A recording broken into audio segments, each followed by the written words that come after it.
we believe in giving a voice to the voiceless. We are proud to be the only national brand to empower everyday people to make a difference. Since 1886, our reputation has been built on truth and responsibility. Thank you for watching and making a difference. For general inquiries, contact today. Thank you on behalf of the Los Angeles Tribune team.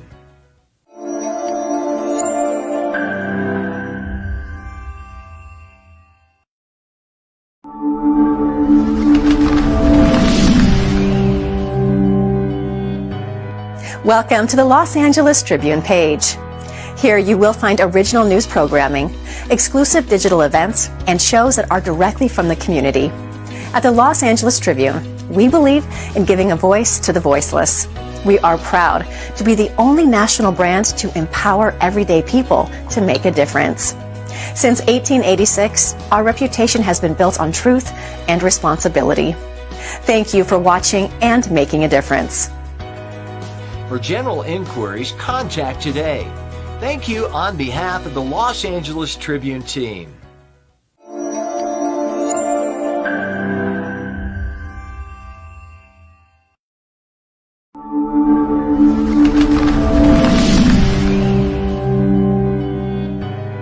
Welcome to the Los Angeles Tribune page. Here you will find original news programming, exclusive digital events, and shows that are directly from the community. At the Los Angeles Tribune, we believe in giving a voice to the voiceless. We are proud to be the only national brand to empower everyday people to make a difference. Since 1886, our reputation has been built on truth and responsibility.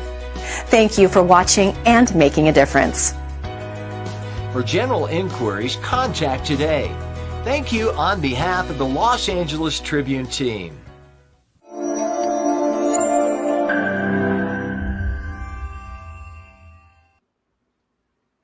Ladies and gentlemen, friends of the Los Angeles Tribune from all over the world, we are excited for this broadcast. It's Money and Leadership Talks. And so I would like to introduce our Chief Strategy Officer at the Los Angeles Tribune, who will also in evening, Alicia Magnus Lewis. Thank you all, and we appreciate you for joining Money and Leadership Parks Part 3, where we at the Los Angeles Tribune have partnered with Dame Doria Cordova, who is the CEO of Accelerated Business Schools and is the woman that drives the vision and the mission of the Money and You program forward globally. It is a delight and honor to collaborate with Dame Doria today to present to you all a conversation on expanding business leadership consciousness, strategies on how to create money, attain money, keep money, and so much more. Today, you will hear from Money and You grads, as well as Money and You friends who are joining us from all around the world. So it is a delight to bring Dame Doria Cordova to join me here as we kick off Money and Leadership Talks Part 3. There has been so much engagement from Money and Leadership Talks Part 1 and Part 2 that we have invited even more graduates from around the globe to have these very important, specific, and intentional conversations around money, around leadership, and around consciousness. So Dame Doria, it is a pleasure to have you here with us today. Well, hello, everyone. Hello around the world. And I know this is going to be seen over and over again. And so I just want to thank you all. And I'm just really want to bring up our first set of speakers. And thank you so much. All of you get ready to go ahead and share this program. You can go to your Facebook and share it to your feed. And one of the things that I do is that I make sure that literally over the years, I send people to my Facebook to give them free education. This is going to be a great evening. So what I like to do, let's go ahead and bring the first panel up. Let's bring them up and let's see what we're up to here. All right, Patrice, aloha. Good, let's bring them all. Real Bergen Doyle, how are you from Australia? All right, great. And then who do we have? Dr. Aziza, all the way from Singapore or Malaysia, somewhere else. And then our last one, where's our We have John Block, who is coming also from San Diego. Aloha, everyone. Aloha. So just for those of you that haven't been here before, what we're going to do is we're going to have a conversation about leadership, about money and leadership. And each one of you has an opportunity to speak for a few minutes, and we can kind of work on each other's conversation, what he has brought up. But the biggest thing is what we want to do is we want to provide education for people that don't have the level of resources that we have. And this particular platform, Mo Rock, thank you very much. He's the owner and the CEO of the Los Angeles Tribune. And then, of course, you just met our beautiful Ava and Alicia. And they will be co-hosting with me. If anything goes wrong, my internet goes out, they will step in. And so with that, we're going to start with one of my partners from Australia, with Real B. And hello, good morning. How are you? Good. How's everyone? Great to be here. Hello, hello, hello.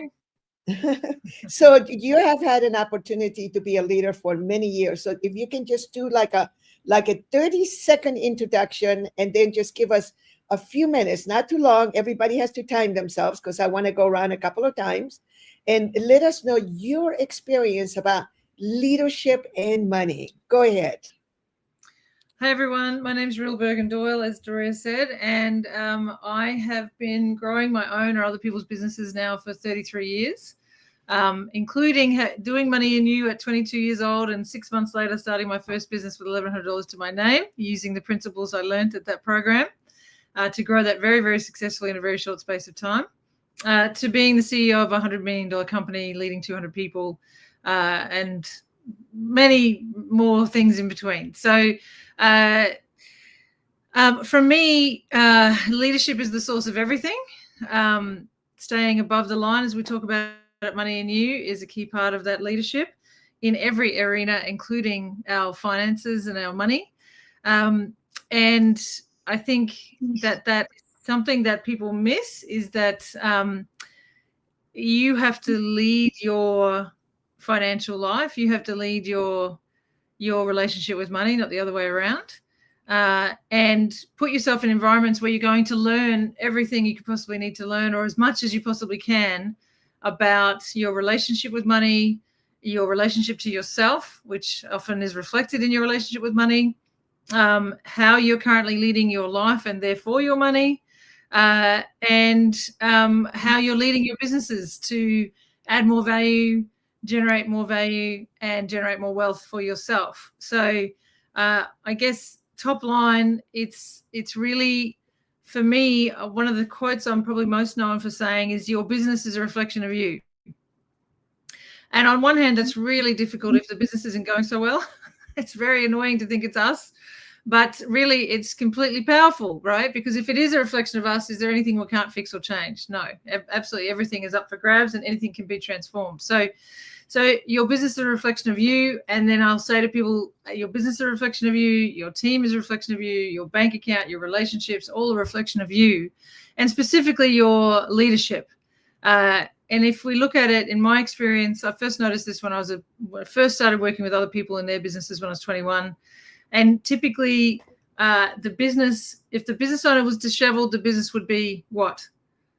It would be disheveled, etc. So really our stuff and how we lead ourselves in our life and get ourselves clear and educated and growing in those areas shows up in our wealth and our businesses. Thank you so very much. Okay, well, what we're going to do right now is we're going to bring our other partner from India, Dr. Aziza. Aloha, where are you? What country are you in today? Aloha, I'm in Singapore back home and celebrating my third grandson. So that's wonderful. Thank you so much, Tim Doria and LA Tribune, for this wonderful opportunity. And, Doria, when you talk about leadership and then you talk about money, many people think they can't go together as much as, it's about the business world. When I talk into consciousness and then I talk about socially conscious entrepreneurs, many people think these two don't go together. And sometimes, like I so relate to Ryle, it's like if we say, it's our reflection, then we will be so much in what do you call it, guilt and a shame mode many times.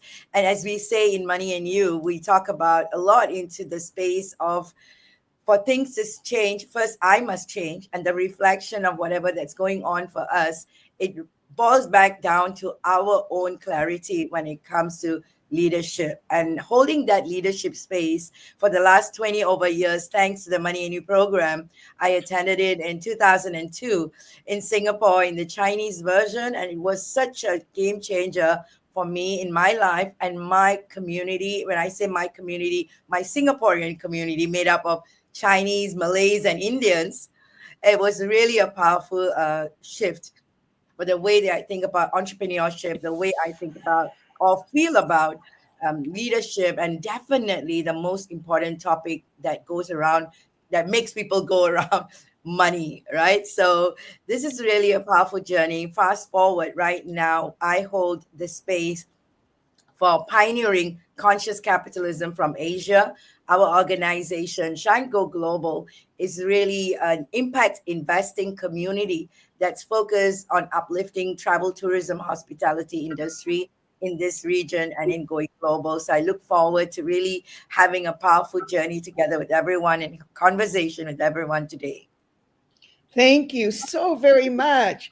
And John, look at you. You are amongst all these beautiful flowers, right? Oh my God, my life just gets more and more blessed.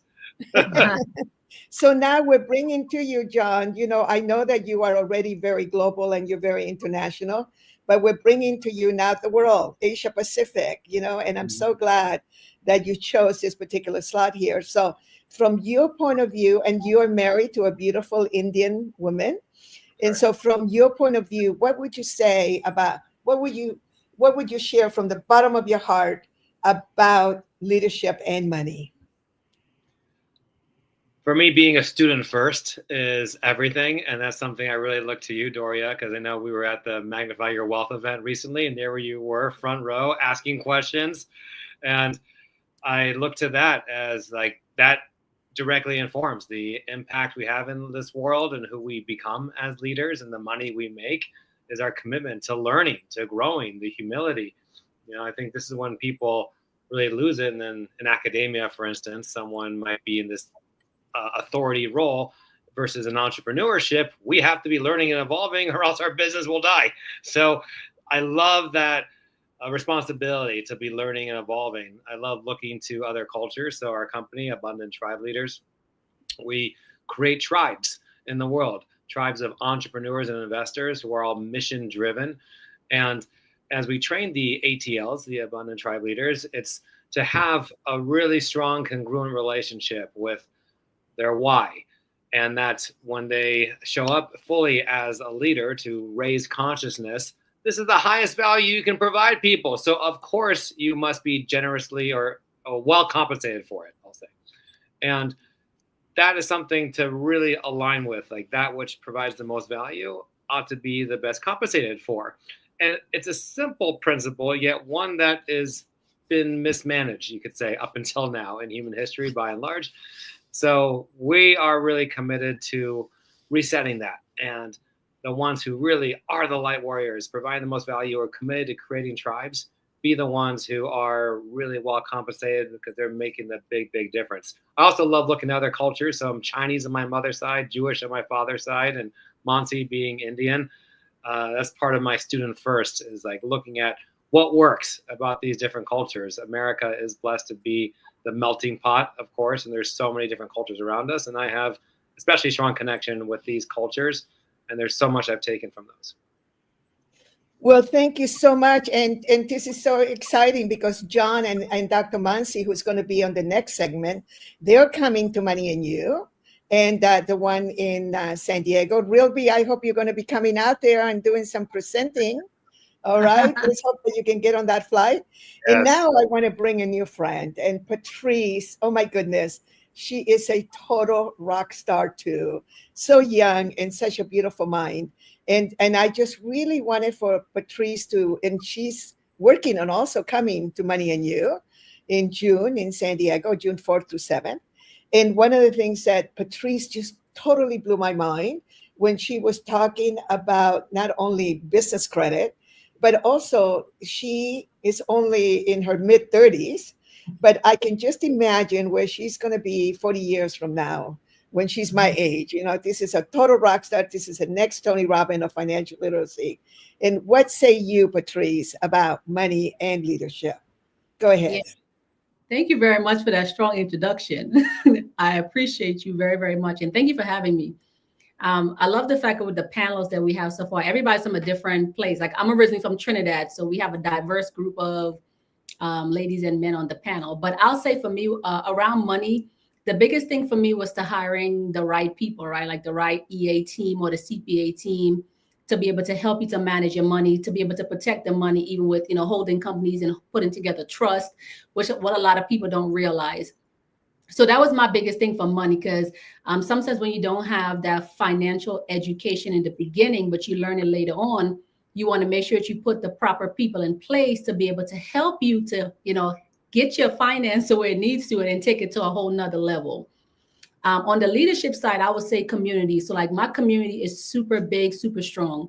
My community have definitely been able to put me in a position to win as to where I am right now, because I've been doing this for about 6 years now, and now I'm incorporating AI. So we have found so many different tools that we can utilize AI for to help us build business credit and get funding with no personal guarantee, which means no PG. So I'm excited to be here, and thank you so much for having me. And what I was going to say too is that I love it when we met at Aaron Young, and he's going to be there at top of the hour. When we met at his event, and John Block was there too. And you guys overseas, you're missing out on everything that's happening in San Diego here. And when we met, we just had such a conversation. And one of the things that, as many of you know, is that I wrote a book called Access to Cash, which is the new definition of wealth. And you began to tell me about all these organizations where we can just go with the kind of history that we have. We can just go and apply for grants and for money that's available. So everyone here that you're seeing, for those of you who are out there, this is what access looks like. And I just want to encourage each and every one of you to share this particular program. You can go to the Los Angeles Tribune page and then share it in your feed. And of course, it's also running in YouTube, and then it's also on Instagram. And also, where's the other one? LinkedIn, but it gets a little bit more complicated. But we really want to share this information with as many people as possible. So what I would like you to just, we still have another 10 minutes for this group. So Rilby, how about in 2 minutes, you share with us what is the most important that person can do today in order to create future wealth? For me, it's invest in yourself. I did Money in You at 22 years old, and it has informed and impacted every business venture I've had since, and in any business I've been a leader of. Like I said, started my first business with $1,100 to my name. 6 months after I did Money in You, I really had no right being in that business. I was 22 years old, and yet I was advising business people who were two and 3 times my age, about how to grow their businesses, having never had a business myself before. But I had what I had learned at Money in You. I had what I had invested in terms of time into my own learning to lean on. So I think the biggest gift you can give yourself is to invest in yourself. Every time I've done that, even when it's been a stretch to do it, amazing things have come out of it. Absolutely amazing things, new insights from me, complete transformations, completely new perspectives, breakthroughs in confidence, breakthroughs in access and the network. One of the things that happens when you go to Money in You is you meet an incredible group of like-minded people who are already successful but looking for what's next for them, the next level of breakthrough. It's the same when you come to Doria's and our Global Accelerated Business School for Entrepreneurs. The network, the access you get there is unbelievable.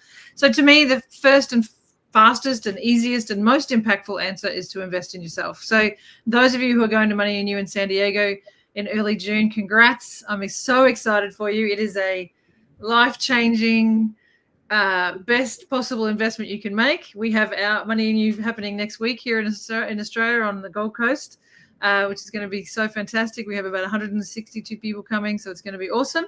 And yeah, I would just say continue to invest in yourself. It also never stops.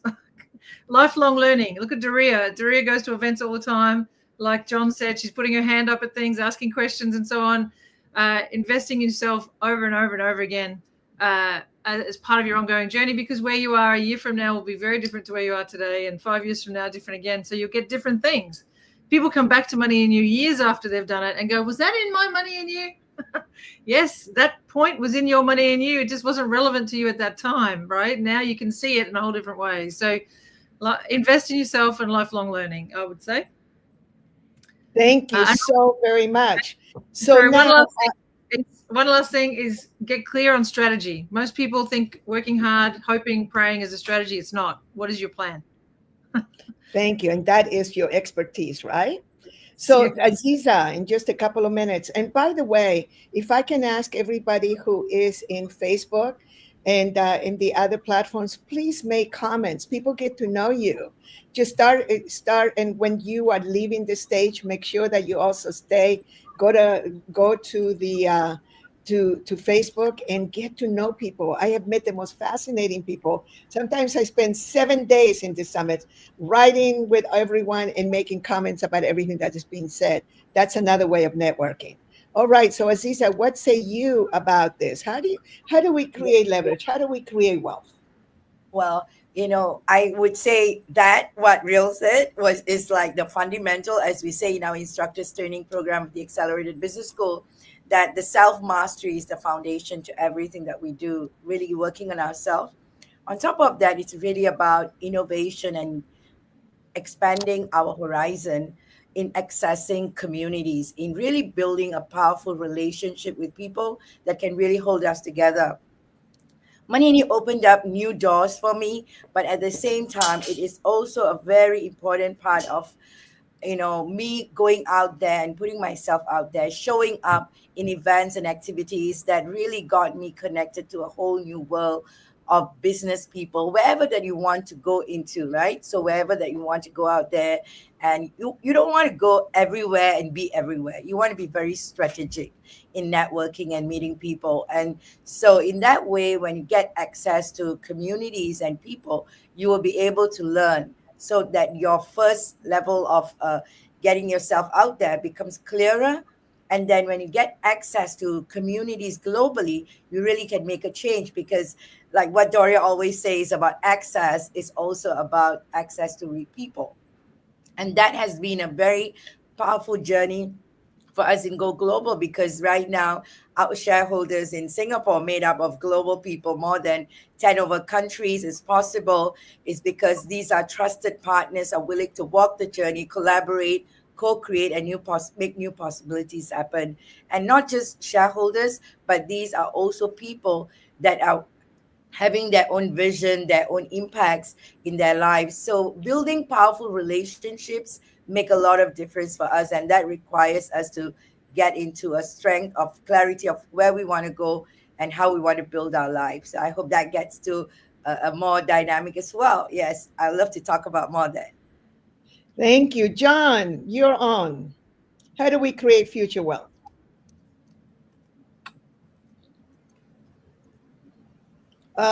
Is he muted? Yes. Oh, I was being overly courteous, making sure I didn't noise bleed. Yes, I love what I'm hearing so far, and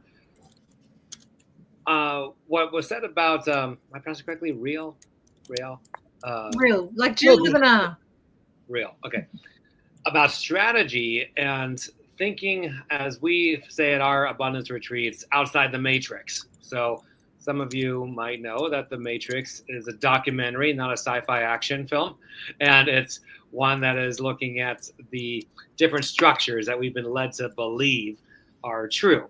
And one of those, so we can easily trace this one, would be to get a job. And that's how you are a responsible adult, is to have a job. And for a lot of us here, we unplugged ourselves from that particular matrix and became entrepreneurs. Then there's another matrix. That's kind of how it goes. You free yourself from one matrix, you get ensnared in another matrix. And in the matrix of being an entrepreneurship, it's this obsession with top line revenue and this constantly on the hamster wheel of like the next client, the next event, the next launch. And with that, there is very little liberation that happens. There are a lot of burnt out entrepreneurs who are not creating the freedom financially, time-wise, that they actually want to experience, like the overwhelming majority. So to look at what is this matrix that everyone seems programmed to, and to specifically unplug from that. That's why events like Magnify Your Wealth, Money in You matter so much, because it is a space to stop, to look around and see what other people are doing, to take an honest inventory of one's own behaviors and tendencies. And I would say in my own journey, it's this moving away towards, I know Robert Kiyosaki is a name that gets thrown around a lot. So this cash flow quadrant is a good reference point for a lot of folks, how to move away from that S, self-employed, which is the illusion of freedom, and towards that right side of the quadrant of business owner and investor. And that's so important as mission-driven entrepreneurs who oftentimes, if you're not on the technical side, you'll become a speaker, a coach, an event leader, to free yourselves from that S quadrant and move truly into the B and I sides of business owner and investor. Whatever it takes, moving on the right side of that cash flow quadrant. And that's the phase that Monty and I are in right now, which we absolutely are relishing and learning so much and applying. So that'd be my biggest thing, get to that right side of the cash flow quadrant.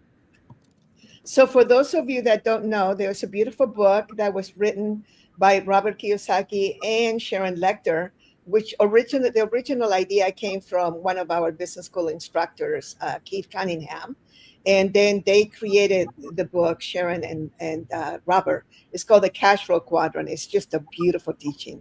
And so that's what he was referring to. And Patrice, we'll give you 3 minutes anyway for you to share and chip in. How do we create future wealth? Yeah, absolutely. I won't need 3 whole minutes, but thank you. I appreciate it. So I say for me, the number one thing, in my opinion, is structure, right? Making sure that business is structured from the very beginning, because not every structure is for everybody. So sometimes you may need an S Corp out the gate, a C Corp, you might need an LLC, foundation, a nonprofit. There's so many different ways when it comes to that business, but I'll say structure. Find you the proper team that can help you structure that business properly, such as Laughlin. But structure is number one. Stay away from utilizing, home addresses and things like that, because we all know that's public information. So at any point in time, somebody can show up at our home and say, hey, Patrice, we saw that your home address is on this documentation. So structure, making sure that business is structured properly. Then the second thing I'll say is focusing on you, right? Focus on you until the focus is on you. Sometimes you have to put your head down and focus on you and your mission and what's next. Because most of the time, sometimes we get involved in different businesses and we're being pulled and stretched from different areas. So focus on you until the focus is on you. And then my main one I'll say is asset protection, especially for those who are not familiar with how to protect their assets. You want to start by making sure that you're covering your business from the very beginning. Something as simple as doing minutes, which till this day, 78% of business owners are still not protecting their assets by putting something as simple as minutes in place. And my number one thing overall is community. When people trust you, you're able to take yourself and the business to the next level. For example, so this weekend I launched 2 books out the gate. It was a goal of mine to do it at once, even though my coach advised me. She said, don't do it, just do 1. My heart was set on it to do 2, and I became a bestseller in 15 minutes with both books, because I know what my audience wants. So community is the main thing. So now I'm a 5 times number 1 bestseller, right? Because my goal was number 1. I didn't want bestseller. You can get 12, 58. I wanted number 1. So I put myself in a position where I relied on my community as much as they have relied on me to take them to the next level. And I became a number 1 bestseller again 5 times around in 15 minutes. So community is a big thing. Thank you so very much. Well, what a wonderful panel. Please, everybody, just kind of, when you leave here, tell your friends to go ahead and put notes there and get to know each other. And thank you so much for being here. And we have our next panel coming up. So thank you so much, everyone, for leaving the studio. because we need the room for the next set of people. Thank you. Aloha, everyone. Wow, that was fantastic, fantastic, fantastic. So let's go ahead and bring them up because everyone is just so brilliant. So thank you so much, team, for bringing up the next one. Nicola Smith Jackson. Oh, I call her I mean, I know that I shouldn't, but she is the Beyonce of financial literacy. Another one of my most beautiful, beautiful friends. We've known each other for many years. And she has attended the business school, our Accelerated Business School for Entrepreneurs Money and You program. And she has the Pink Millionaires and just a lateral thinker, just a rock star. Thank you so much, Nicola, for being here. And then we have my other daughter, Marja Simon, who is the publisher. Oops, somebody has there's a lot of noise. How about if you mute yourselves, you guys? Thank you. And then, so Marja is the person that I was given to do the Money and You book with. And we're going to be talking about it a little bit. But Marja, we finally actually launched the Kickstarter. And, Yes. and we are on our way to pre-selling the book, which will be out later July or August. And we are so excited, the Money and You. And it had to be a trilogy, you guys. I couldn't just do one book. It had to be a trilogy because I have a lot to share, and Marja wouldn't dare to not put it all out there. Thank you so much. And then we have Dr. Mansi Shah. She is the other wonderful half of our beautiful John Block that we just had. And her family is from India. So again, you guys are going to introduce yourselves here in a minute. Then thank you so much, Dr. Mansi, for being here. And then we have Caleb. And Caleb, look, we have all these beautiful women for you here. And so Caleb is, oh my goodness, on video, you look much older than you actually look in person. And I think, you're 28, 29 years old, right? Yes, And 29. 29. This is a whiz that started at 21 years old. When you see some of his picture, he looks like he's 14. And what a brilliant mind. So what we're going to do right now is we're going to go around and you take about 3 or 4 minutes. And we have until top of the hour. I'm kind of wanting to squeeze as much out of you as possible. And what we're sharing about is your experience that many people are going to watch. A lot of resource poor people have now access to us. So what do you want to tell the world about leadership and money? Nicola, we'll start with you. What say you? Wow. Hello, everyone. Oh, my mercy. It's so great to see you. Thank Doria, everyone. Thank you for having me.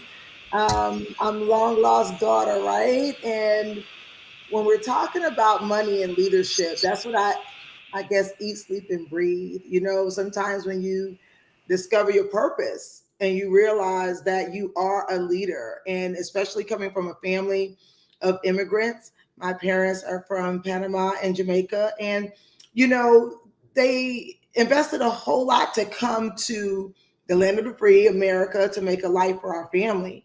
However, learned really quickly that you would never be able to work your way to wealth.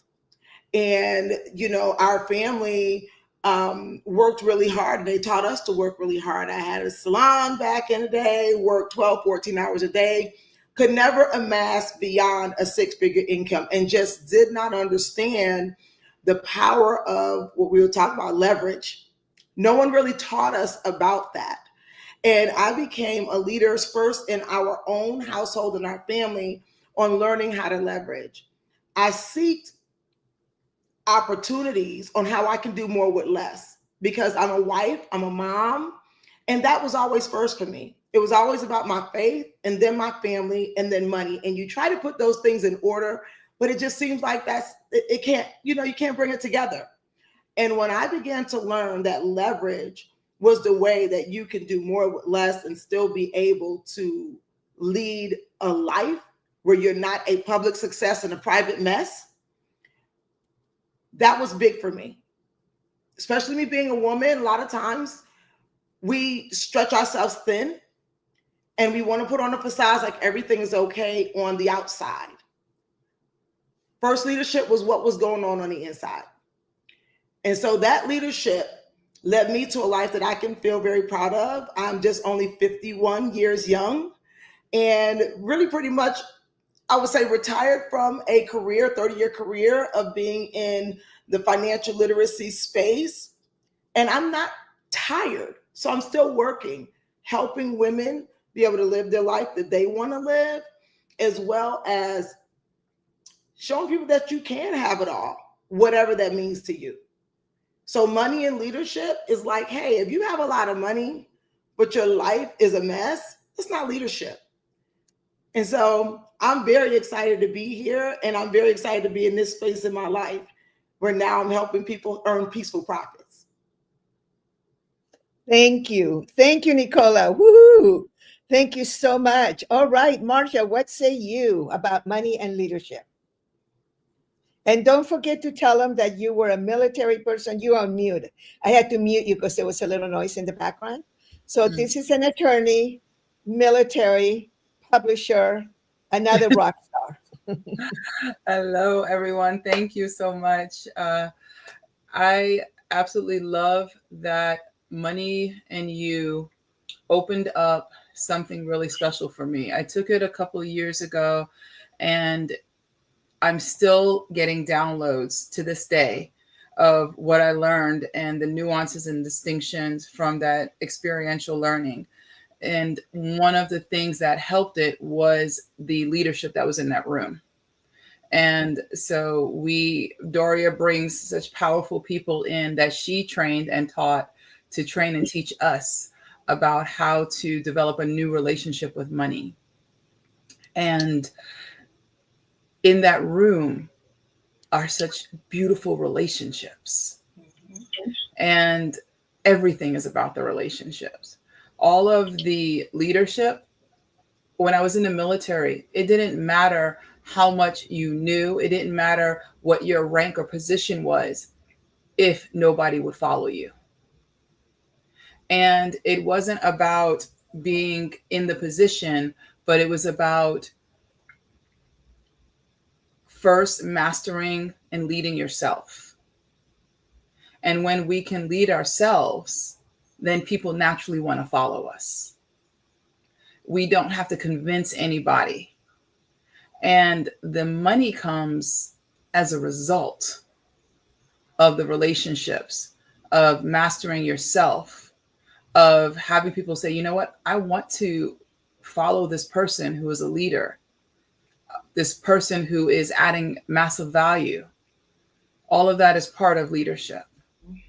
And I think a lot of times we get it backwards, and we want to focus on the money first. I'm going to make the money. I'm going to do whatever it takes. And I hear this language, and people get burnt out and they get tired.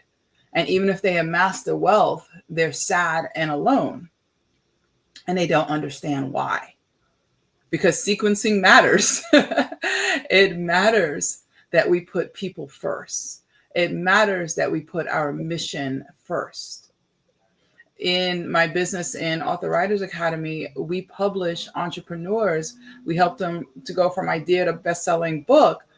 We work with people that are here to make an impact in the world, that are here to leave a legacy, that are here to actually raise up the standard of humanity. And I'm so honored that we're bringing the trilogy of Money and You out into the world very soon. I can't sleep. I'm so excited about this. And the magic of money is in the relationships. So that's what I have to say about that. That's what I... Thank you. Thank you so much. That was perfect. Thank you. I'm so excited. I was just actually looking for the link, and maybe Chris Menzel, maybe you can put it at the Los Angeles Tribune under the comments, because today we started the actual launching of the pre-sales, and it's so exciting. Chris, actually the first 5 were more rocks, but he was a little bit slow. And so Chris bought the first one already. Nice. Anyway, so well, he should. As he should. And so what I want to do is I want to go ahead and go to Dr. Mansi. Dr. Mansi, hello, aloha. It's so good to have you with us. And Thank and you it's for good, having me. and it's so interesting because you have this beautiful combination, which totally fits my picture of beautiful, wealthy, gorgeous, spiritual Indian women that I hang out with in Asia all the time. But I love your wisdom, and I love your whole love around health and finances, right? Physical health and healthy finances and spirituality, but also you're so global. So what would you say to this beautiful group around the world? Remember, you guys were doing this for people that are much less, they have much less resources. There is no poor people on the planet, only people that are resource poor, right?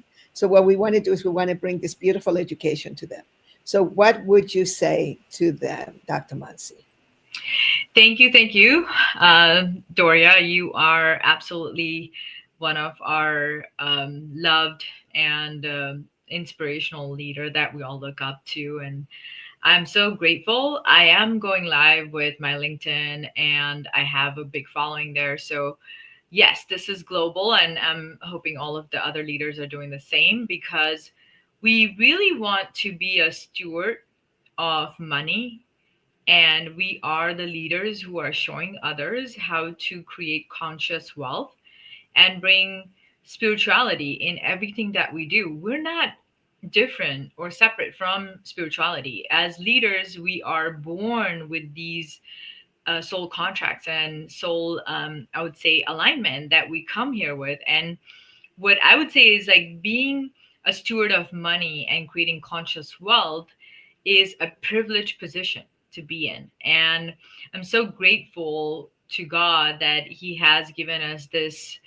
precious, beautiful opportunity to be leading in a way where we could not only enhance our life, our families' lives, but also all those who are looking to get inspiration and create more wealth. Because I personally feel that, coming from India, I have that lineage of, I would say, generations of how we have been in the abundance principles and created so much. Like, I see India as a land of absolute, like, wealth with all different things, right? Like, wealth is not just money, it's wealth of relationships, it's wealth of having spiritual principles, it's wealth of lineage and having ancestors. There's so much wealth to really treasure.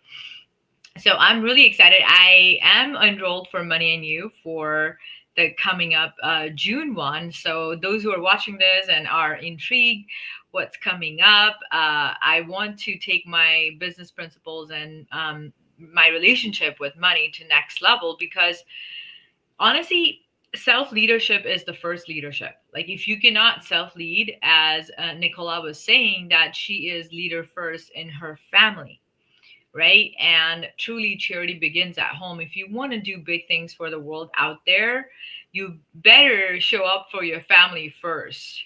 Otherwise, it's out of alignment. So, not really getting into things that are out of alignment and checking with yourself, like, am I showing in alignment? Am I a conscious leader? What is my own relationship with money? How am I showing it to the world? Because, believe it or not, when you are in that position where you are leading communities, tribes, people are watching every step. They are looking at you just like a kid looks up to the parent. That's what people want. They want to learn from business leaders out there, and it is a responsibility of ours, right? So with great wealth comes great responsibility, and we better really understand that as conscious leaders. That's what I would say, Doria. Thank you very, very much. Woo! Caleb, how are you going to follow that? I'm going to do my best. I'm going to do my best. It's an honor to be here. And Doria, I'm so grateful that you invited me to be on. What I would say is I had the crazy opportunity to work at a bank when I was 17 years old. I worked in our investment department at 18, and I ended up taking over the bank's investment department at 19 years old. Don't trust banks with your money. I don't know what they were thinking, but I learned a lot. I had a desire to truly help people see and reach their highest potential. And when you ask this question, and knowing that there's all kinds of people watching, I had a desire to understand how to become wealthy and understand like how to start thinking about it. And there's 5 things that I want to share really quickly that I think you can write down that can better your life right now as you're listening. Number 1 is how do you define wealth? A lot of people are selling books and selling programs and want to become wealthy, but they don't even know how that's defined. And so I would encourage you to really do the work and define, what does wealth look like for you? We at Better Wealth look at wealth as intentional living, which is beautiful because it looks different for each person. I don't believe you're wealthy if you're not living intentionally. And so what does intentional living look like for you? The second thing is understand the word efficiency. Efficiency is, I love efficiency because it's the definition of efficiency is removing any friction to get to where you want to go. So wealth, if you have your intentional life, don't let anybody, whether it's me or someone else, try to tell you what to do with your money if it's not in alignment with where you want to go. So know where you want to go, but then also look and see where all the friction is and start removing it. The third thing that I learned which just really unlocked my ability to just think and process on how to view wealth is an asset is defined as something that has value and, maybe something that produces cash flow. And what our greatest asset is ourselves. And I find that so many people are devaluing their ability to show up. And you're almost like, a lot of times people ask me like, where should you invest your money? And it's like, you need to invest in your ability to show up more powerfully. And there's we are our greatest asset, and yet we don't show up on a balance sheet. And a lot of times a lot of people devalue themselves in the way that they talk, the way that they think, the way that they behave.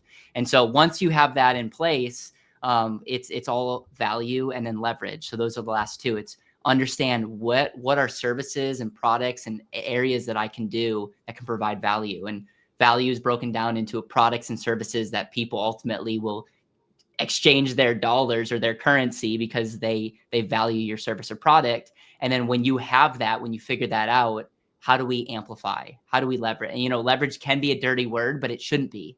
The idea of leverage is amplification. So it's an honor to be here, and just a good reminder that you're not wealthy if you're not living intentionally. And to always look for efficiency, not from what other people say, but efficiency from your end in mind.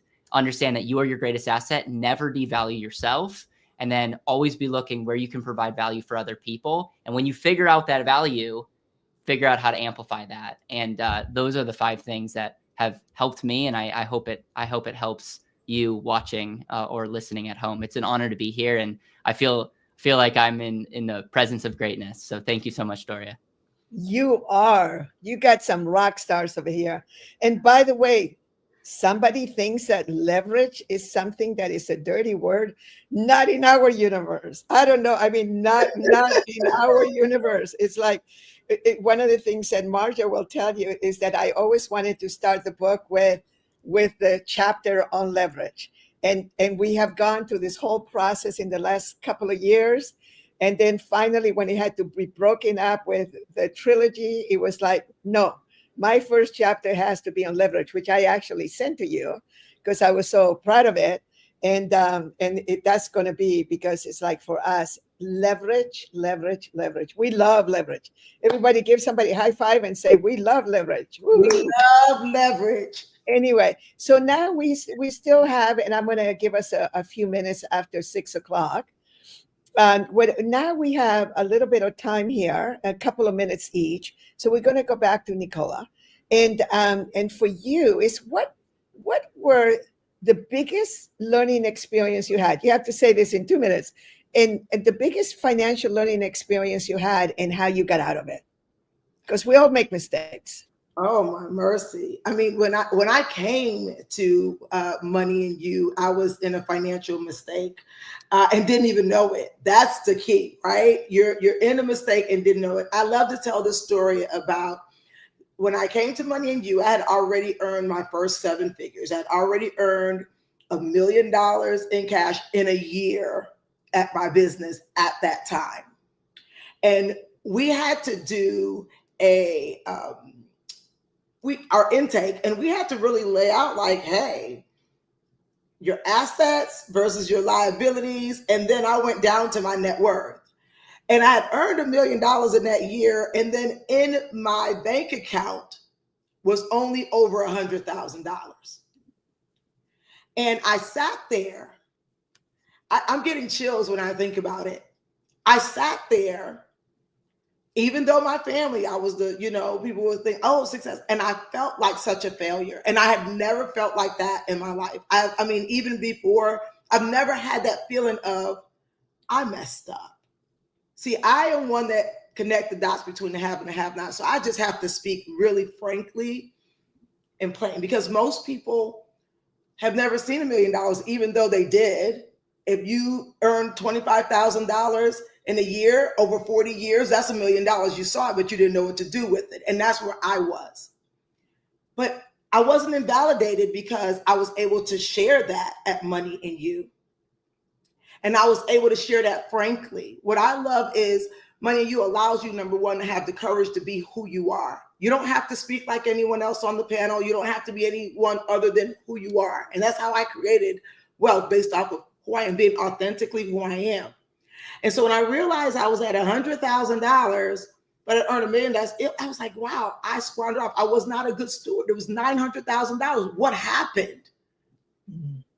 I hadn't realized that I had shrunk back to my financial thermostat to when I had first earned that $1 million. I didn't raise, like my mindset did not meet my paycheck. And I literally sat in Money and You, and we wrote those goals, and we at the end, I'm not going to tell you all the things, but we had to write a letter to ourselves. And I said that I wanted to be back $1 million, but I knew that I had to do it by helping others. It couldn't just be my goal. I was able to identify what industry did I want to be in, and I wanted to be in the transformational industry, meaning helping people, because I was never the same after Money and You. And I wanted to help people to expand and stretch and become their best self, but never to return back. And so I said I had to be the first example. So I made that goal that I was going to get that $1 million liquid again. And I did it. And then later on, once I did that, I did it systematically with leverage, many of the principles that you will learn at Money and You once you attend. And not only did it one time, but 10 times over, breaking every single record that company ever had through helping people, helping others learn these principles. And the thing about principles is that they actually can go in any industry. I'm now teaching those same principles of leverage and these type of things in love. And to my son, who's positioning himself to be a professional basketball player. I'm like a momager now. I was able to allow those principles to take it to where me working for the money, to the money working for me, to where my goal was, I wanted to earn enough money to where money was not my God. Right now, money is many people's deity. That's why they wake up every day. Thank you. So, Money and You, you got to sign up.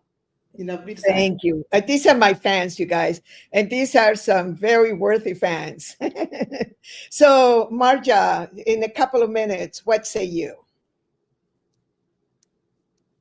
What mistakes have you made and how you corrected it? You are mute.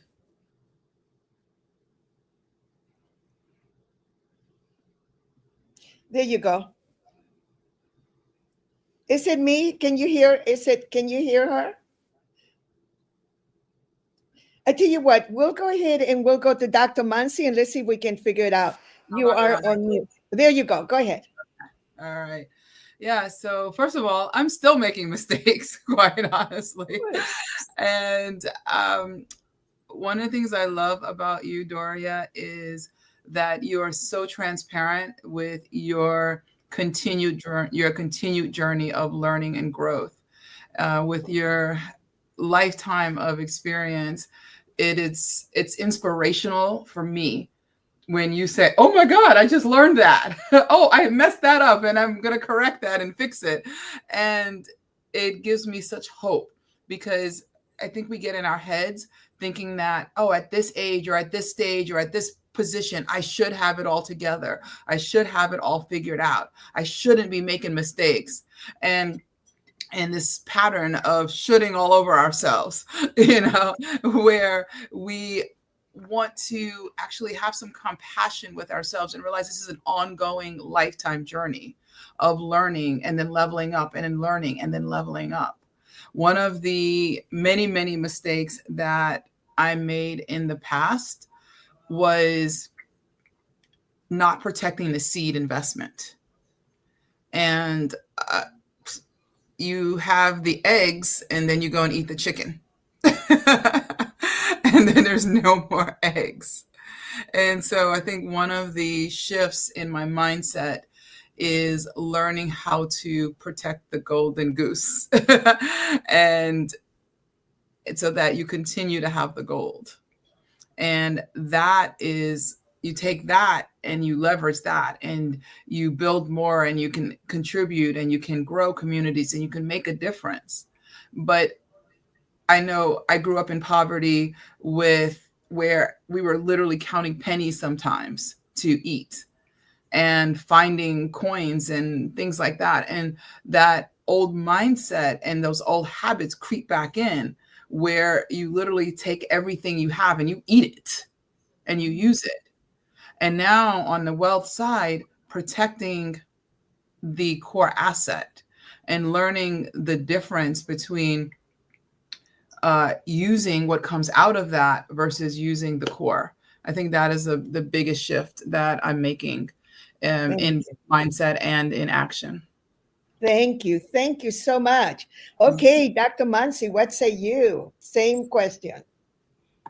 What mistakes have you made? How you corrected? Well, I personally understand what Marjo was saying about the seed investment, and I have done things where I have protected it, and sometimes you are meant to learn from even trying to protect it, but then you lose it. So here's my first thing was I didn't go to any business school, didn't have any business mentor. And at 28, I used my savings that I had invested, and it became a good chunk, about $50,000. And then I launched a wellness center. So the challenge there was that it was a beautiful 3,500 square feet facility. And I had a business partner, but no business mentor, no business principles that were really taught. I learned from my parents and just more like watching them. They're both entrepreneurs. And I do have business in my blood, but you still got to have mentorship. And that was one of the biggest learning lesson, was like never do things now without having proper mentorship and programs that you have gone through. So yeah, that business didn't do well. Even though you know certain things, you're meant to learn it in a way where you actually lose it and learn it, because there is no more powerful lesson than actually going through it. And failures end up becoming the stepping stone for your biggest grand success, actually, right? So I learned that $50,000 I lost, I learned I would say, $1 million lesson there. And then from there onwards, I've had mentors and understanding like how things work, what to do next, and how to do it in a way where you could have better wealth. So I would say I'm still a student and I'm still learning.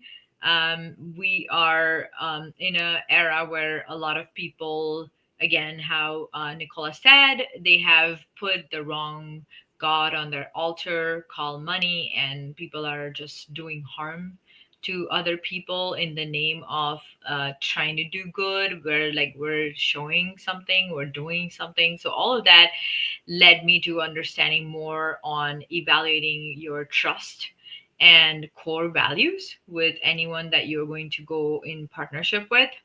So that was another lesson, is understanding like is this in alignment? Are our core values matching or not, right? Because when you're younger, some of these things are not even like a thing that you're consciously seeing. You're just like, oh my God, this person has so much potential.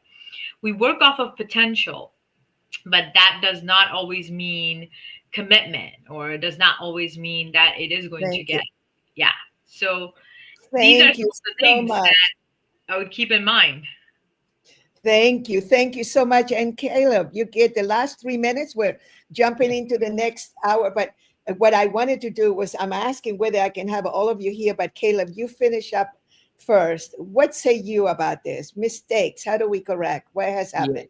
Yeah, I when I was transitioning to start my business at 21 years old, I had to really get clear about my fear of failure and that my identity was not in failing. And after I like doing the work, I realized that, you know, my parents are amazing, but I was afraid of what my dad would think of me, you know, if I failed, kind of deal. And I had to be like, okay, am I okay with that? And I think a lot of times we make decisions subconsciously based on what other people who we may or may not even like, you know, or, you know, we put their view of that. And then we, for some reason, think that our identity comes from other things. And so I loved what everyone said. I mean, the common theme is don't get your identity from money. Like, don't get your identity from that. And that is something that I'm constantly learning to this day. And now I very much embrace failure and learn to laugh and not take myself too seriously. And it's amazing how much joy you get. And the reality is, it's like a lot of times our greatest fear is actually not that scary, but we're afraid of failing. But it's like, I think the best thing that we could do is actually fail. So that, and then my other lesson is anytime that I try to go out shiny objects plus greed is not a good combo. So if you don't understand how something works, or if you just want to put your money somewhere to get rich without providing value and understanding that value equation, from the bottom of my heart, please don't do it. And shiny object syndrome is one of those things that will keep us distracted. There's so many good opportunities, so many amazing things to do. But don't just be that person that's jumping to new things every week. It's hard to compound something if you're not consistent. Thank you so much. Now, Ava and Alicia, can we bring everybody up, the people who are in the back waiting? Number one, I just want to see you all together, if I can, because we have some of my favorite people. Aaron, thanks to you, I met Caleb, right? Oh, there you are. And of course, I wanted Aaron and Laura Lauda. I think you met before, but definitely my super CPA. And then Julian is our French super amazing human here. And then, of course, now we have Veronica. And Veronica is from Singapore, Malaysia, China. And you know what I want to do is I want to take a picture. Hold on. Everybody smile. This is a classic. Oh, my God. Now, we just had this wonderful panel, and so I have to let you go. But one of the things, I just want to make sure that you all go back to this recording and get to know each other and meet each other. If I have one superpower, is to connect and to collect the most beautiful people on the planet. So here we are from so many backgrounds, and thank you, thank you, thank you. So with that, I don't know if you're collecting or if we're attracted. Yes, but many things. You know, just very quickly, Kiyosaki used to say this, and this is said in the most beautiful, beautiful way. He said to me once, Robert Kiyosaki of Rich Dad Poor Dad, he once said to me, you know, you have like this stable of the most premier, beautiful racehorses. They are all champs, and you have this beautiful stable. And I said, I don't know if I really want to call people that. And he says, no, you just have to think about it that way, because they're such beautiful, they're all the best racehorses on the planet. Thank you, everyone. Thank you, Caleb. We hope to see you at Money and You one of these years, and the rest already done it, will be coming. Aloha, everyone. You know who needs to leave, right? Thank you so much. Bye, guys. Bye. Bye. Bye-bye. Thank you. So aloha. Hello, everyone. Aloha. Hello. Hello, everyone. Hello, everyone. Good morning. Good morning. So we have over here, we have Aaron. You are in the West Coast right now, right? I'm in Dallas, Texas tonight. Oh, Dallas, you are at the Board of Advisors. Say hello I to am. everyone. I spoke earlier today here at Board of Advisors. So give my love to everyone there. And I then, will. of course, we have Laura Dohanes, who is one brilliant CPA. And for those of you from other countries, as a certified public accountant, they have different titles in different parts of the world, Laura, I'll call you in English. And so thank you so much for being here. I feel so loved and honored to have you as somebody that takes care of my life. Thank you so much. And then we have beautiful Veronica. And Veronica, we met through Aziza, who was on earlier. And she was one of the sponsors and one of the people at a beautiful investment program that happened in Singapore. And talk about brilliance, talk about international markets. And so what I wanted to do was, I was just telling Veronica about all the wonderful Americans, all the beautiful people. So we had to have her here. We've already started introducing her to some of our friends, but I just wanted to make sure that she also could come in and check out the crowd today. And then Julian, he is a French super duper, if I may call him, he's a writer. He is a social media. He is a PR. He's ready to have a new baby, but he's so brilliant. And we have a program that he has like 14 million views in certain things. He really knows that part of the world. So just so that you all know, we go around for a few minutes, and you have a little bit more time because my 6:30, there was a couple of less people in there. So we have a little bit more time with you.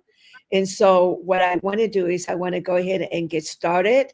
I'm going to get you started with Aaron, because I know you're familiar with this format.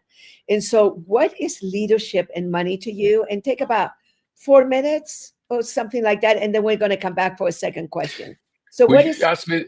Oh, I'm sorry. I didn't get the question. Go ahead. Each person, I'm going to ask, what is money and leadership to you?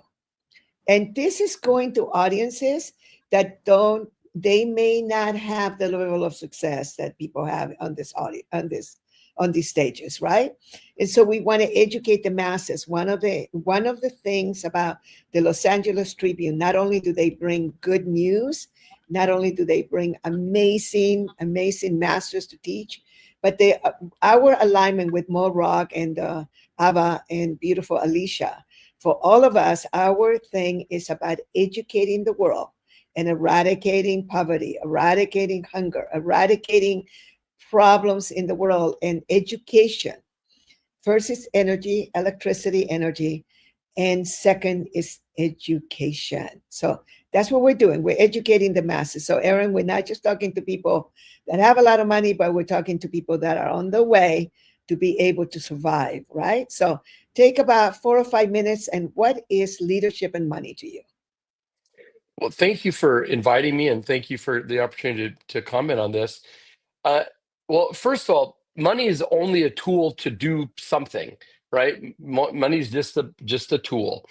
And however we choose to use the tools that we have, it doesn't matter if we have one little tiny screwdriver or all kinds of heavy equipment, and industrial equipment. The way we use it and what we build with it is going to be representative of what we care about, what we stand for, what we stand against, what matters to us. And so as a leader, so I've been an employer. I've been making a payroll since I was 19 years old. I'm just turned 61. So that's a long time. And I've employed thousands of people over the years. And I always felt that as the leader who had recruited people and who had all these clients, Doria, we have tens of thousands of clients right now. And I thought my stewardship is to figure out how to help these people be a little better off for having shown up in my environment, in my ecosystem. So if that meant employees, not only did it always seem like the right thing to do, and we have always done, is to provide things like insurance and 401k match, helping with their retirement. but also education. So we can educate them on all of our stuff, but we can also help them take university classes that help them. If the classes have anything at all to do with their job, we'll pay for the class. And we've had lots of employees over the years who have been able to substantially finish their their education, their higher education, because they worked for us. And then you know what they do? They go off somewhere else. They go because they were getting educated toward their dream. It wasn't to keep them captive with us. It was if we help support them in their dreams, they'll work really hard to help our dreams come true too, to build the company. But we need to be always advancing people towards what they want out of their life so they can feel that they're living a big, full life.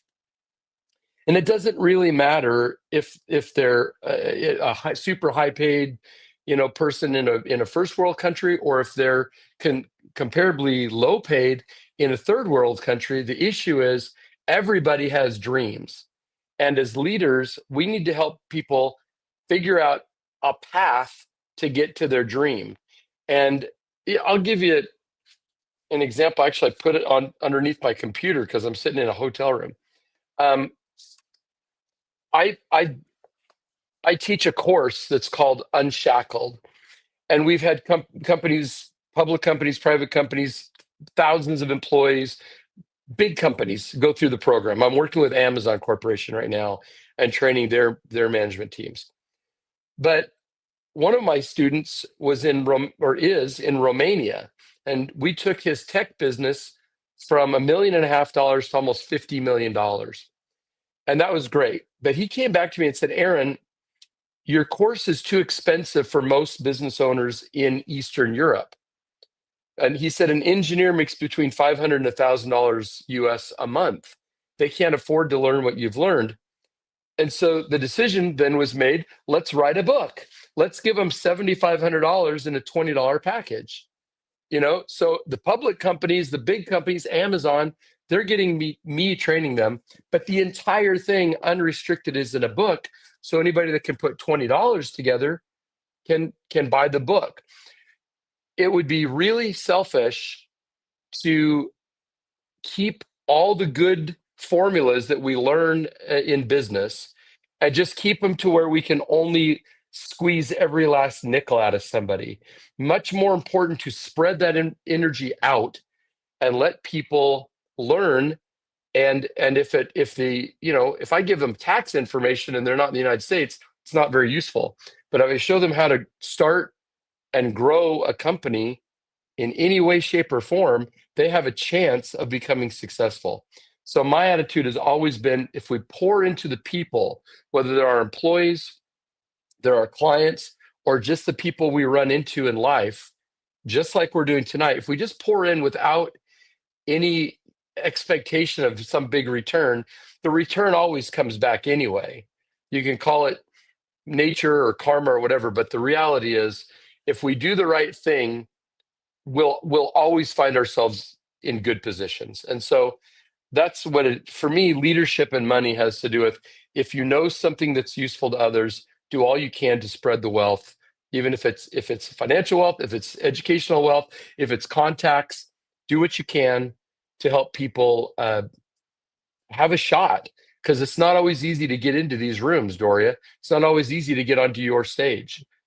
And if we get the chance, we need to respect that enough to say, I'm gonna pour everything I've got into this and not hold back. And so that's, I think, the leadership around money. Thank you so much.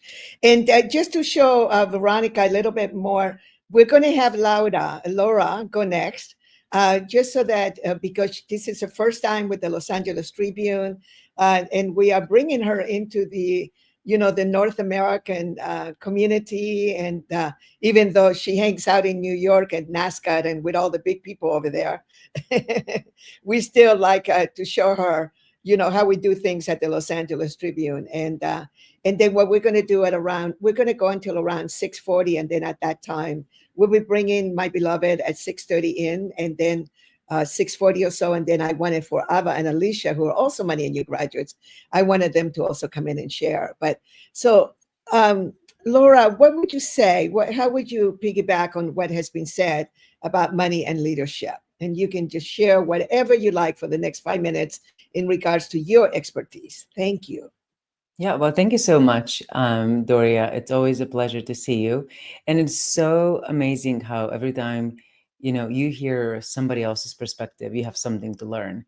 And, if I learn something about money and you or money and leadership is that, you cannot be arrogant to think that there's always room. And, learning is always something that you have to strive for. So it's not necessarily walking in a room knowing that you know the concepts. And I had many moments of arrogance, many mistakes that I've done, thinking, and it's just, I believe youth sometimes just brings the arrogance, and it's just you have to cross, something has to break sometimes for you to understand that that's just such a that it's a perspective that will go and will take you to destruction. Right? Because you cannot come in wanting, like a teenager, to want it all for yourself. You have to give it back to the people. But I'll go back to what money and leadership, and I have so many different insights, and like my perspective of money is kind of like in the same line with what Aaron was saying, and I want to kind of piggyback on that. It's just a resource. The same way I have, my time is a resource. I get to choose it however I wish. The same way I have my people, which are a resource. The same way I have access to education. Or like I love access to cash. It's just you coined that so well. I quote you every single time. Like access to cash, just like this is a resource. So money is just one other resource that we have. And when it comes to leadership, my view on leadership is, if I would have to find a synonym for leadership, is responsibility, which I believe is the one thing. If somebody understands that we are responsible for the actions and the outcome that's coming out, there's no such thing as failure. So at the end of the day, anything that you do, it just takes you further in life. So there's no such thing as failure. Now, funny enough that Aaron mentioned the guy in Romania. I was born in Romania. When I grew up in the communist regime. You think that everything is set up for failure. Little did we know that all those concepts create such a sense of responsibility that nobody can, like, money is just a tool. Just because you have it or you don't have it doesn't mean anything at the end of the day. It's like, how can I create? What can I do to make that possible? And it has to be with the goals, because, we deal with people. So again, a lot of the people that are watching all over the United States. So we deal with taxes, right? Which is a complex subject. It is the most amazing feeling when you talk to people, regardless of the income levels. They can be $40, $50 million, $60 million net worth, and they can be 100,000 or negative. Okay. It does not matter. Money is so emotional. Tax is so emotional. So they lose the game. They will never be satisfied because they never took the responsibility. That's the leadership. So you can have $100 million net worth, but you did not take responsibility for what you've created, and you're not taking responsibility for the actions. There's always somebody else to blame. There's always somebody else to kind of go and execute. You don't take that responsibility. Money cannot bring more, right? So I really love, and I know we're coming from different faiths and all of that, so don't take this, I'm trying to put something on you, but I really believe there's a concept in the Bible that talks about, if you're faithful with little, you can be trusted with more. I'm paraphrasing, but it's just such a legit concept. If you're faithful, that means, in my interpretation, if you're responsible with little and you prove your leadership, and how do you prove leadership is like you take responsibility for what happens to you and the people around you. You're responsible for the people. Like, you've got your, allocation of resources. You're responsible for the resources. Right now, listening to all the amazing people that spoke today and all the other days that Doria had this, they pour into you resources. I was listening to the previous panel. Like, I learn things every time. This is a resource for you. You got this allocation. You've got this resource. You being responsible with this resource is, how are you going to create more with what you received? So that, in my perspective, is leadership when it comes to money, right? How are you responsible with the money that you've been given? So if you can be trusted with little, why would somebody trust you with more? Why should you get more?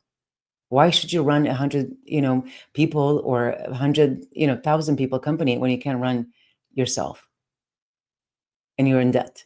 So it's just, I know it's hard. Listen, I have business owners that cannot manage their own finances, but they're running all these people and they have, so it comes to leadership. It comes to the responsibility that you're taking around money.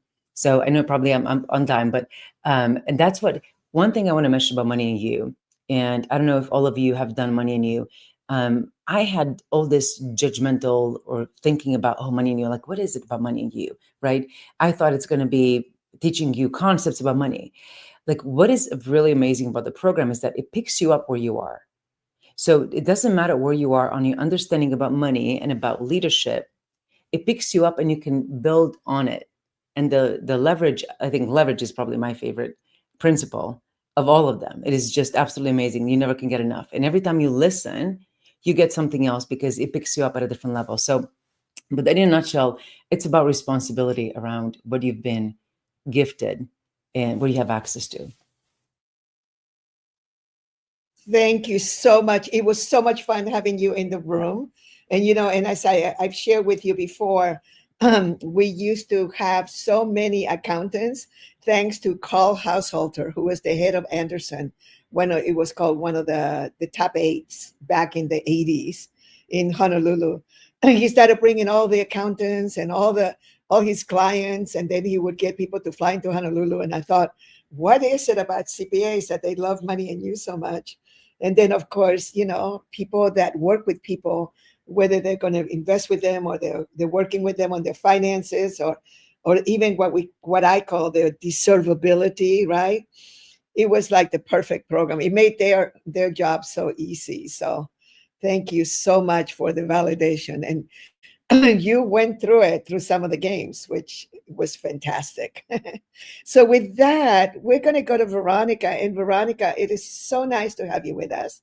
And I hope you are enjoying our beautiful network of gorgeous people. And so you are in a universe where there is such outrageous numbers, and the game is so big, and it's all encompassing, so you're not just raising 5 million, 10 millions, you're raising billions, and you work with all of these people that are so humble. I mean, to me, when I met the other day, Sam was amazing, humble, and at the same time, I know that he wants to add value. I know that he wants to contribute. He's in all these different aspects. So from your point of view, from your mindset, tell us, what is it for you about money and leadership? And you can share a little bit about yourself so people know who you are. Thank you so much, Dora. I always love the introduction of Dora, the way that she introduced me. A very beautiful morning from Kuala Lumpur, KL, to a beautiful Dora and all the partners and audiences here. My name is Veronica. I am Malaysian, but I am long staying in China, Shenzhen, and Hong Kong. Plus, I am also the permanent resident of Singapore. So I'm holding different kind of status. It is because I have different type of business in China, in Hong Kong, and in Southeast Asia. To make it easy to understand, actually, I'm the owner of 2 different clubs from 2 different countries. The first one is VC International Investment Club, which is formed and operated in China and Hong Kong. And this particular pool, we have more than 7,000 plus investors. What a standalone investor, angel investor, VC, PE, pre-IPO, IPO, and also post-IPO investors inside the pool. And we have another club. It's called Big Orange Media Business Club. And these particular clubs, we have more than 170,000 of CEO members are sitting inside the club. All right. It's a short introduction about me, but I love to share more about today's topic, this morning topic.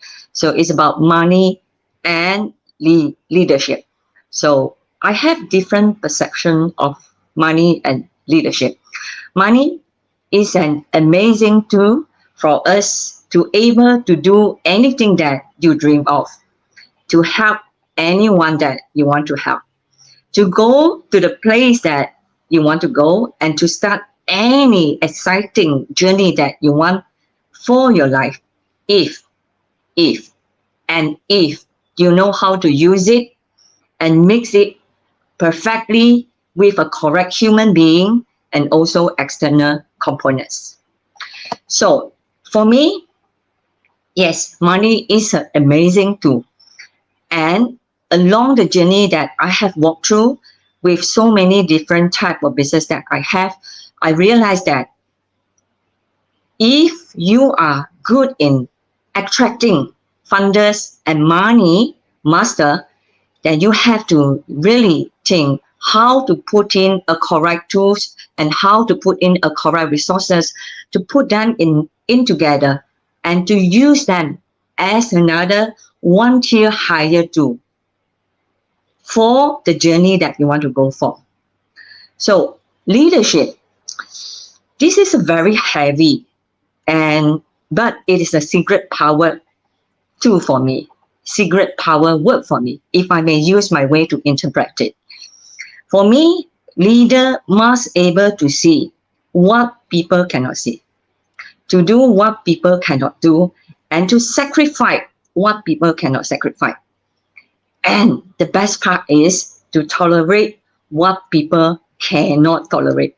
Regardless, you are playing a role of a HOD, head of department, or a big boss in your company, or even a housewife or a husband in a family. A lot of my friends ask me, Veronica, how you could actually grow your companies till you have a base in China, in Hong Kong, in Singapore, in Malaysia, and in some more countries. And how do you able that to actually manage all these group of companies? So, okay, you know how I answer my good friends, huh? I always say that if we know how to really attract friends, suppliers, even your competitors or enemies to become your partners, and this will be a very big move of how you could actually using all these very good resources to build a very good pool for yourself. So, for example, like what I just mentioned, in my investment pool, in my VC International Club, I have more than 7,000 plus investors in my pool. And all these 7,000 plus investors, originally, they are just a normal friends, or some of them are my enemies or are all my competitors. So now they are earning dividends and interest every year in my pool. Imagine I do a very simple calculation here. 7,000 plus investors. If every one of them inject $1 million into my pool every year, can you imagine that every year I have how much money floating in the club? And I can utilize this money to do what? To screenshot, to screen through and to select some of the potential projects who can bring very high profit back to the investment pool. So I think the enemies, the competitors will come and thank you, will come and say that, hey, Veronica, lovely, I want to invest more in the pool that you recommend to us, in the project that you recommended to us. This is what I meant. So leaders, or I would say, the leaders, must see what people cannot see and must do what people cannot do. So it is a reason why there are many successful entrepreneurs where they have go through this very successful journey. Maybe they may not able to tell you how this journey can be easy for them to do more things for the world, because actually along the journey there are a lot of partners have to be involved, a lot of strategies, a lot of mechanism have to involve. Like me, I have partners not just from Southeast Asia, not just from my country, Malaysia. I have partners from US, I had partners from Australia, I had partners from Europe. So these are all the important combination, not just the money and the leader or the leadership. You must able that to really see what people cannot see, and you pull whoever in the market that you think people think this is actually a chance and opportunities, but you do first. So you bring it back to the company and you bring it back to your group of partners and you ask them to do it together for you. So along the years, I had many chances to meet many different industry players in the world. Some are from biotechnology, some are from edutechnology, some are from agrotech, and some are from fintech, many. Every year, we are here to help out our group of members. We select, we due diligence them, and we make sure they are qualified for us to inject the correct resources and to inject correct funders for them to grow to a quantum leap. But let me just ask, why every year there are so many potential project owners come to us, but we can only maybe select a year, maybe less than 10 project owners to go IPO in a different market, for example, to US, NASDAQ or NYSE, for example, to Hong Kong, HKSE, for example, to Singapore, SGX, for example, to Malaysia, Bursa Malaysia. Why there are so many project owners? You think, I think, everyone think that they are good. They're good brand. They're good companies. Why they do not have chance to go to a bigger market and to raise the fund for them to go to an IPO journey? This is come to the sentence, the word that we see here, the leadership, the leader. A good leader, they know how to project themselves. They know how to show their face into many platforms where investors can see them. So it is how we actually look at whether this particular project, the owner himself, the team, the whole team of the companies, they are capable that to present to us, they can make a difference in the company journey and to a quantum leap, and they can make a difference to the investors. So investors inject money with only one mission, only one simple mission. We want to exceed more than 10 times, more than 15 times, more than 20 times of whatever money that we injected in the company. So prove it to us, not just by seeing it. Prove it to us by real forecasting, by real leadership, and by how you recruit a correct partners and correct resources into the journey. This is what Doria has mentioned many times. Leverage, leverage, and leverage. When you get a one good partner, yeah. Thank you, Dora. We need just one good partner. Remember that. Yes. Thank you so much. Thank you. Oh my God. Is that fascinating? Or is it just me that loves that? Or is it just to hear the international, right? And so the globalness. So thank you so much. So Julian, thank you for being here and part of the team. And what we'd like you to do is I'm going to go ahead and bring my beloved here, Chris, just because we want him. He's one of our last speaker, the best. And then we'll be bringing, of course, Ava and Alicia. And so, Julian, if you just can share with us, I want to go another round with Erin and with Laura. So I just wanted to find out from you, what is your, and just give us like a 1 minute. I don't know if I introduced you correctly. So just give us a 1 minute of what you do. And then what is your experience of, oops, somebody's loud, Chris. I think you need to mute yourself, honey. What is your experience of money and leadership? Thank you. Well, thank you so much, Dame Doria, for inviting me, and of course, the Los Angeles Tribune. I'm also from the printing media. I used to publish business report on the economy, the New York Times Magazine, USA Today, The Independent. So when you told me that the Los Angeles Tribune was having such a platform, I got so excited, and thank you so much for inviting me on your program. I'm a business podcaster. Me and you, we just did a fantastic podcast in English and Spanish, which has now more than 40,000 views in Instagram and YouTube combined. I'm also an entrepreneur. I have a few businesses of plantations in Cambodia with my Chinese partner. So I really love to hear what Veronica has to say, because I learned about entrepreneurship and money through the Chinese people. They are the best. If you want to learn about money, oh my God, they brief it. They are so good. It's so cool. You just have to spend some time with a Chinese entrepreneur, and so many ideas of how to make good money will come, and I truly benefit. So I was laughing. I mean, I was smiling all the time when Veronica was talking. And in a nutshell, my company is what Veronica is doing right now, but of course at a lower scale. We have a media arm, and we also have investor. So Veronica is in my next documentary.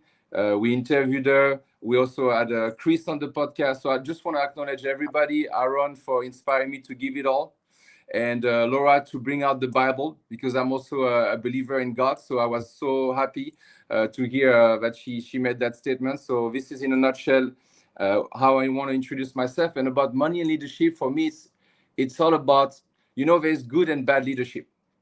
And your leadership is going to be good if your soul is going to be pure and good. And what I've been focusing in my life, at 27 years old, I was very successful.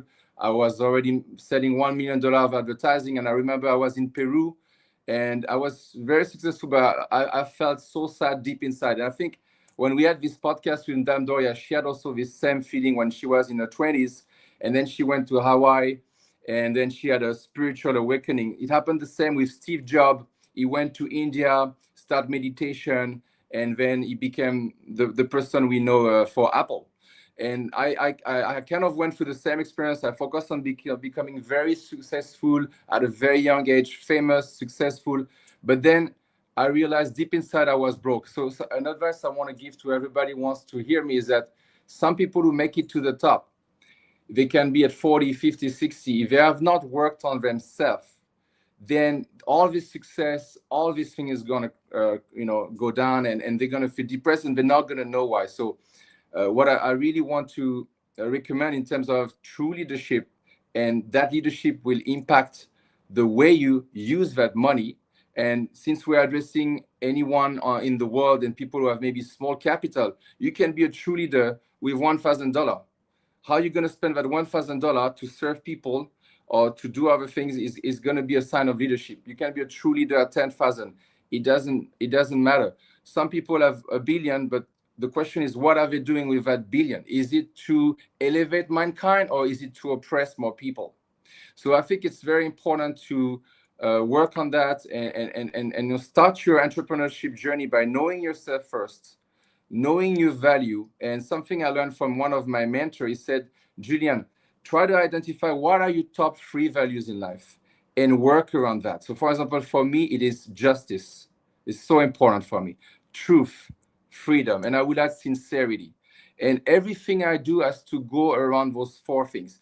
If something I do is not in line with those 4 values, I don't go there. So it's very important to know yourself and what are you standing for. So when the people, maybe you won't remember my name, maybe you won't remember about my podcast, but maybe you remember, oh, this gentleman did mention about his value, truth. Oh, I'm also about truth. He said justice. He said freedom. I love freedom for everyone. And he said also sincerity. Oh, I resonate to that value.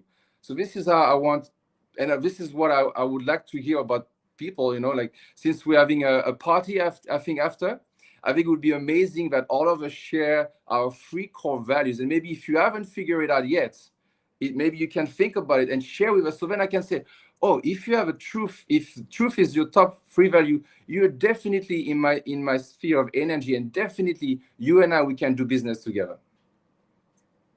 Thank you so much. Thank Muchas you. gracias Wow. a todos. Woo! Wow. I love this topic. Is it just me? I get so excited. I do these programs just to hear all of you, right? And so, Aaron, what say you? Just give us about 5 minutes about everything that you're hearing here. I mean, do you like it? How are you feeling? Oh, I love it. We've got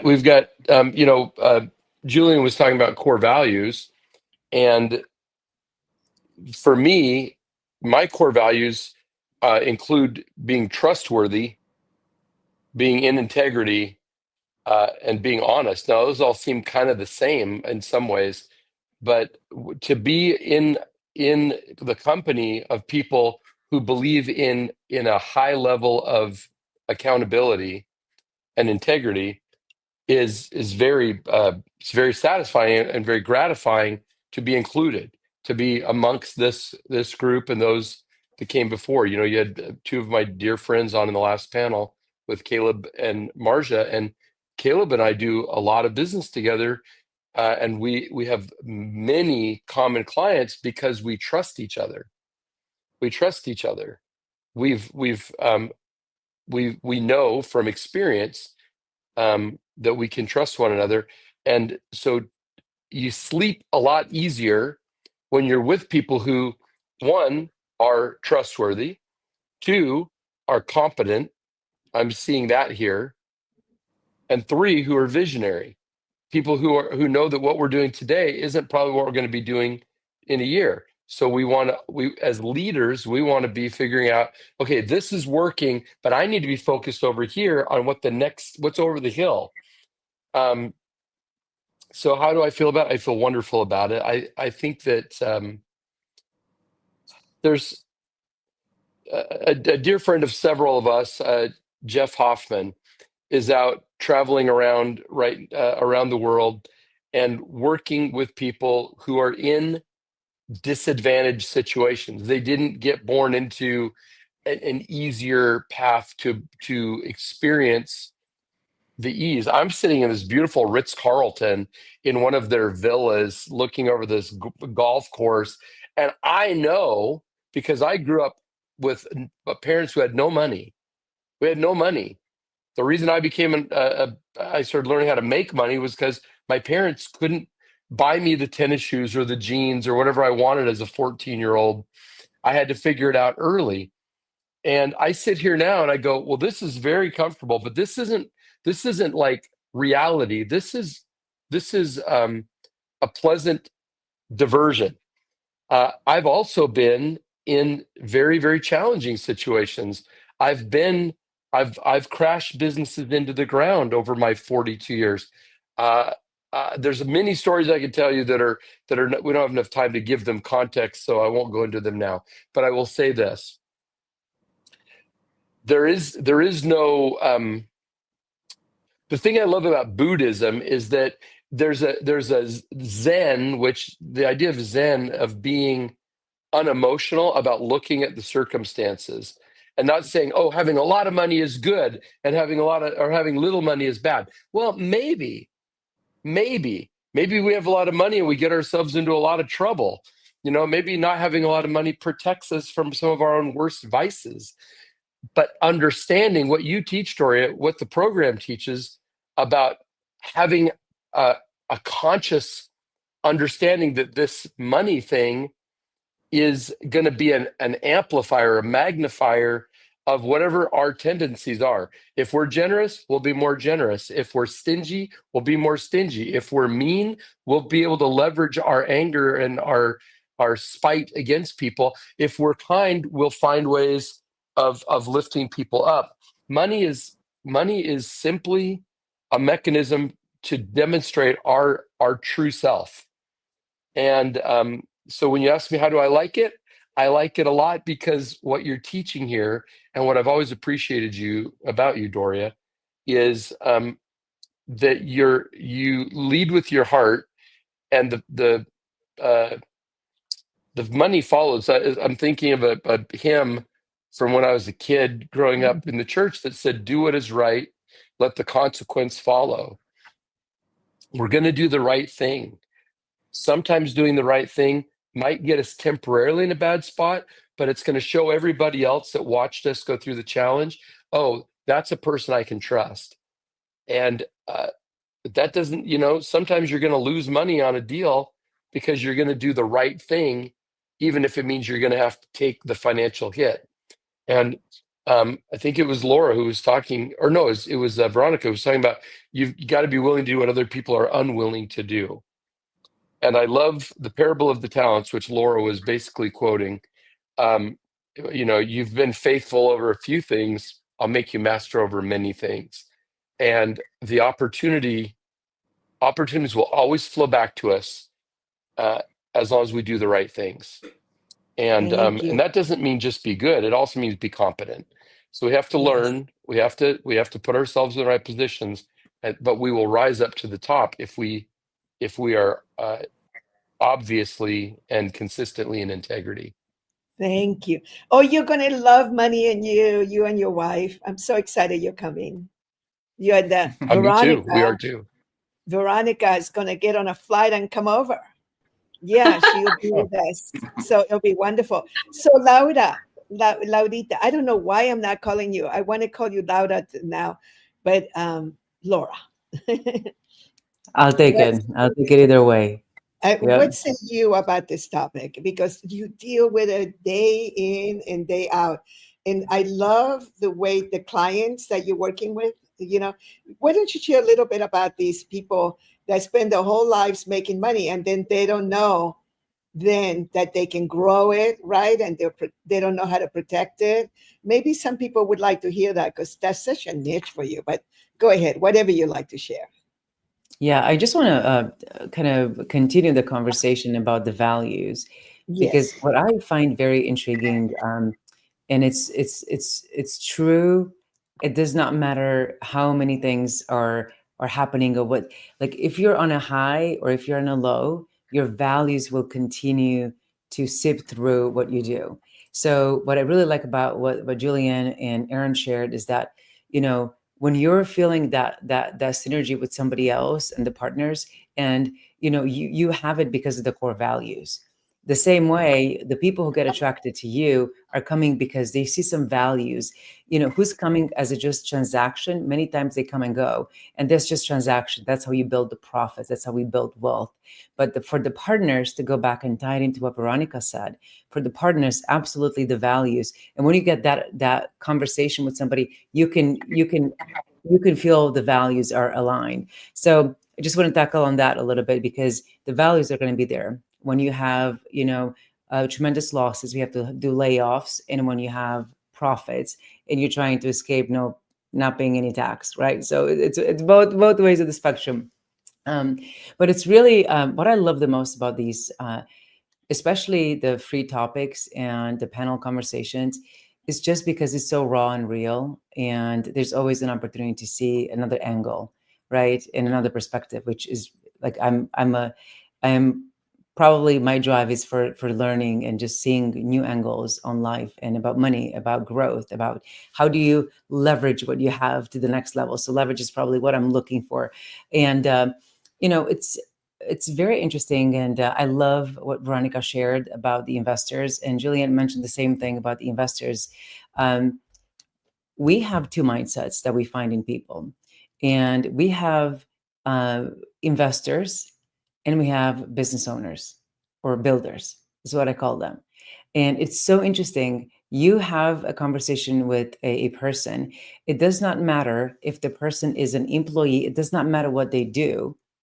They're either having a mindset of an investor or the mindset of a builder. And it's coming through the questions that people ask. And depending on the questions you ask, you fall into one bucket or the other. If you're an investor, the only question everything you say will gonna go to the ROI, ROI, ROI. It's gonna be an ROI. And these people, many times, they look at the cash flow, they just see the cash coming in and going out. It's ROI. They are an investor. For example, if I would look at a person and say, okay, you might be a builder of businesses like private equity, they're investors. They hire business builders, right, to come and build and operate and all of that, but they're investors. So knowing your type and knowing what attracts you, there's no right or wrong. I mean, we have the unicorns that have both ends of the spectrum. However, if you know the type that you're in, am I looking at the ROI or just I enjoy the process? I'm one of those people who, even though I'm looking at the ROI, I love the process. Like, I'm in love with some things. For me, that brings me significance. I just love it. If I wouldn't be paid, if I would retire, I would still read the thing. It's just so fascinating. So I'm in love with the process versus, so that is just, there's not right and it's not wrong. It's just that teaches you, how do you tackle money? And if I make a lot of money, how can I get out of paying the bill, the tax bill? You pay what's necessary, what's a must do, right? You're not going to pay the optional dues, right? Because a lot of it is optional, in my perspective. But when you're going through a loss, that gives you so much insight. Hey, if I'm building, right, and I have a loss, what do I use that loss for? So there's always great use in anything that we make in our investments and in our building businesses. You use the losses the same way. They're as powerful as the gains, the profits, the exits, the high money. So it doesn't matter. So I think it's really crucial to know who and where do we lean? Do we lean towards an ROI? Are we more of an investor type? Or are we builders? And it's not right or wrong. You can hire the other, you can outsource the other side, right? But that's my perspective about people that we talk to. And I always have two buckets. So where are you? Are you an investor or are you a builder?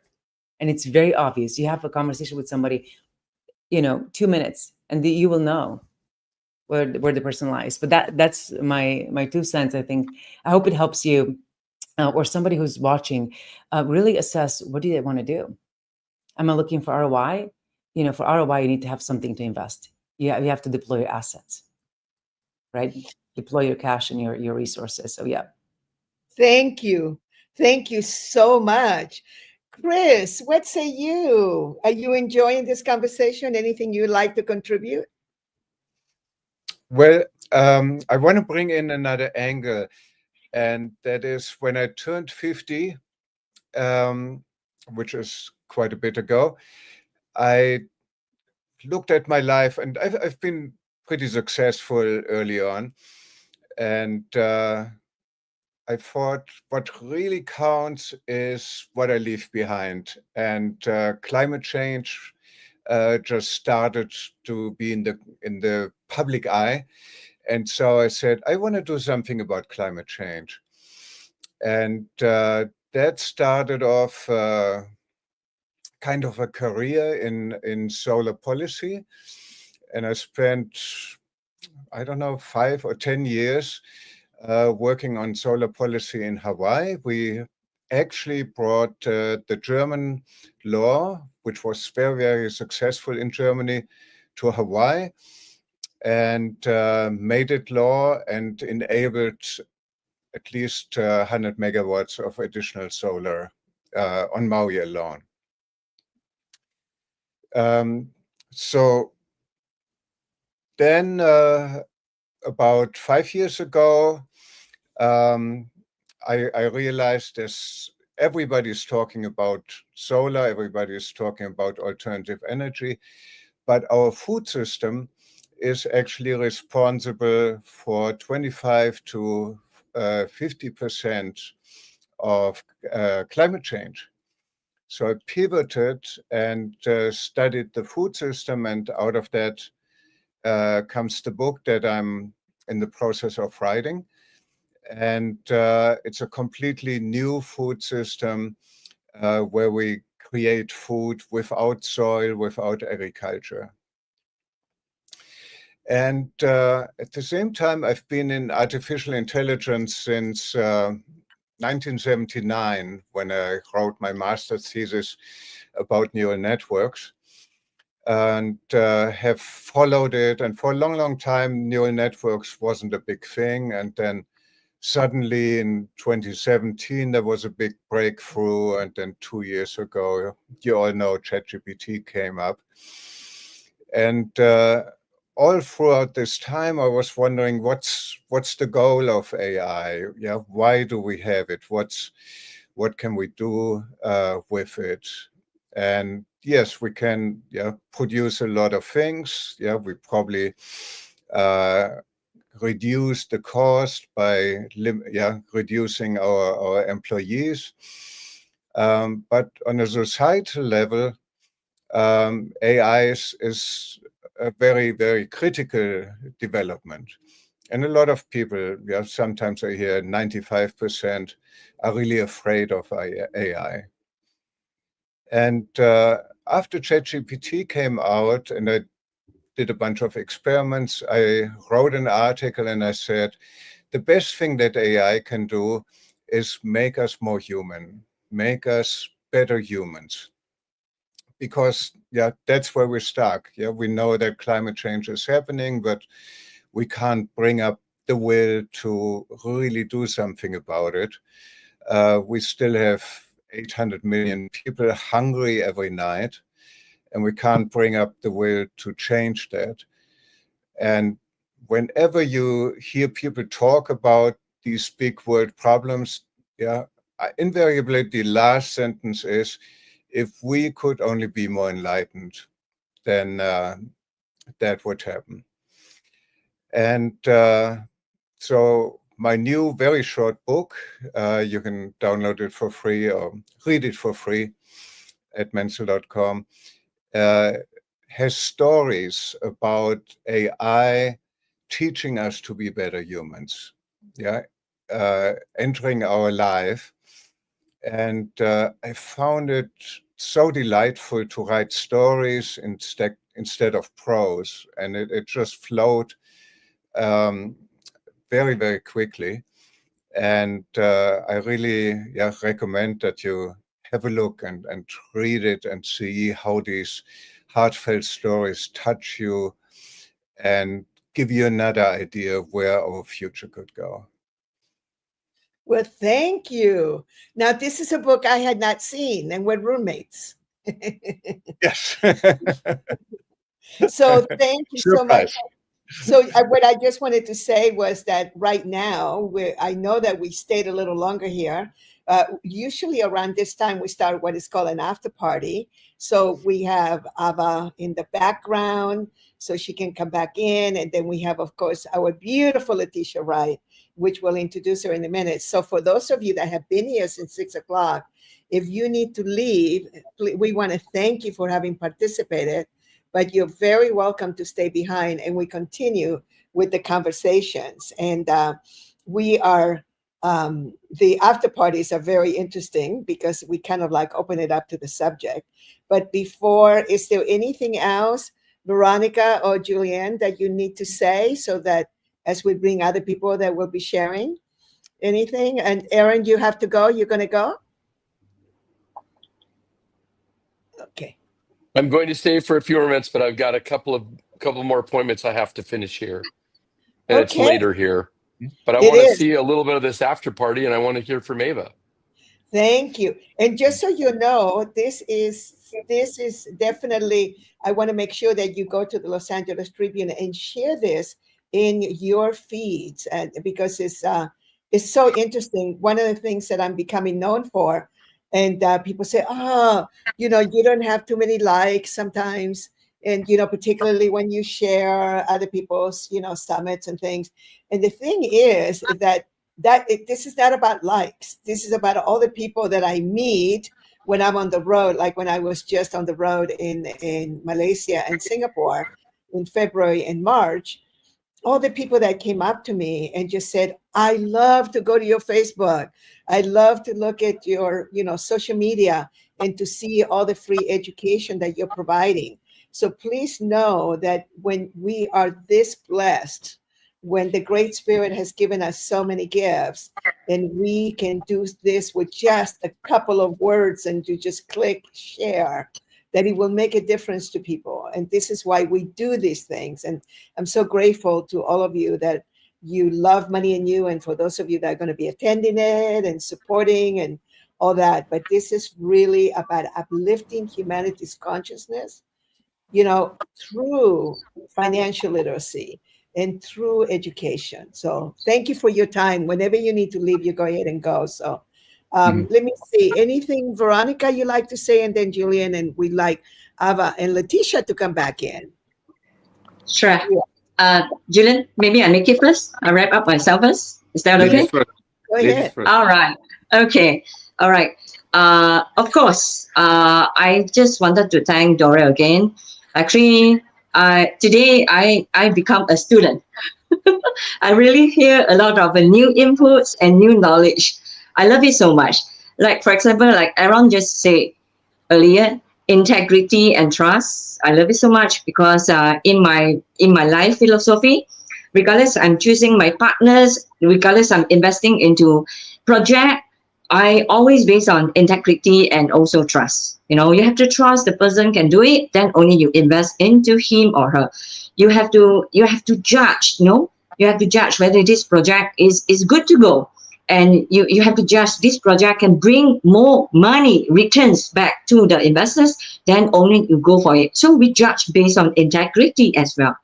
So also, I learned a lot from Laura, lovely woman here. You add on a lot of good points, very good points to the investor side and to the project owner side. So if I may have to request Dora, if I have chance, so please make sure that I have chance to meet Laura face to face. We can have a lot of things to explore together, Laura. And of course, all these good things happen, all this good sharing happen just because we have a lovely Dora here. Dora, you do good things for us. This is amazing. I hope I could have more chances to actually share about. I think actually a lot of outsiders may think that investment or to raise fund is a very difficult journey, but in actual fact, it is not. It is not. I'm talking to Julian also to see how do we able that to inject fundings into his ETV program. So he's also another amazing person that I wanted to see how we can actually work long term. So to put a very simple conclusion on this, on my role or my company, exactly what we are doing is we are here that holding a group of investors fundings every year, new fresh fundings coming in, and we are here that to look at any potential project owners, project that for us to have a chance to go in and invest and for us to have a chance to earn money back for our investors. So we have investors all over the world, not just the Southeast Asia. So of course, actually the VC International Cup is actually based in China and Hong Kong. So of course we have a lot of China Chinese and Hong Kong Chinese as our investors, but we do have investors also from Europe, Australia, and UK, US, as well from Japan and Korea. So please, I welcome with Dora recommendation, and please let us know we have chance that to invest more outside all these countries that I mentioned. Thank you so much, Dora. Thank you so much. I've done my wrapping. Yeah, I was having a conversation with Veronica in Singapore about, my expansion in North America, and it takes like 5 minutes to begin to brainstorm and kind of like lateral thinking and all this and that. And it's like easy. I mean, easy. What do you need? What do you want? And all of a sudden, again, it's like talk about, deservability and talk about access, when somebody just kind of sits across from you, it's like, what do you need? What do you want? Easy to create. And we want that mindset to be in so many people around the world so that we can just uplift. I mean, wouldn't it be absolutely wonderful if there were no babies that died of hunger? Yeah. I mean, think of that world. Think of that world where we knew that yes, there are things, illnesses, and there are things that happen, but not because they didn't have enough food, right? Or to have all those American children go to bed hungry every night. That one kind of gets me. That has never, ever made any sense to me. And I think that this is why I ended up with a program called Money and You that churns out so many social entrepreneurs and people that have created so many beautiful projects to solve so many problems. So I'm so thankful to all of you that use your influence, your wealth, your ability to be able to build businesses, your ability to be a builder, to be an investor, to be all the things that are God given to us to do good with it. And then we get to invite it to the best parties anyway, right? We were at the Milken Global party.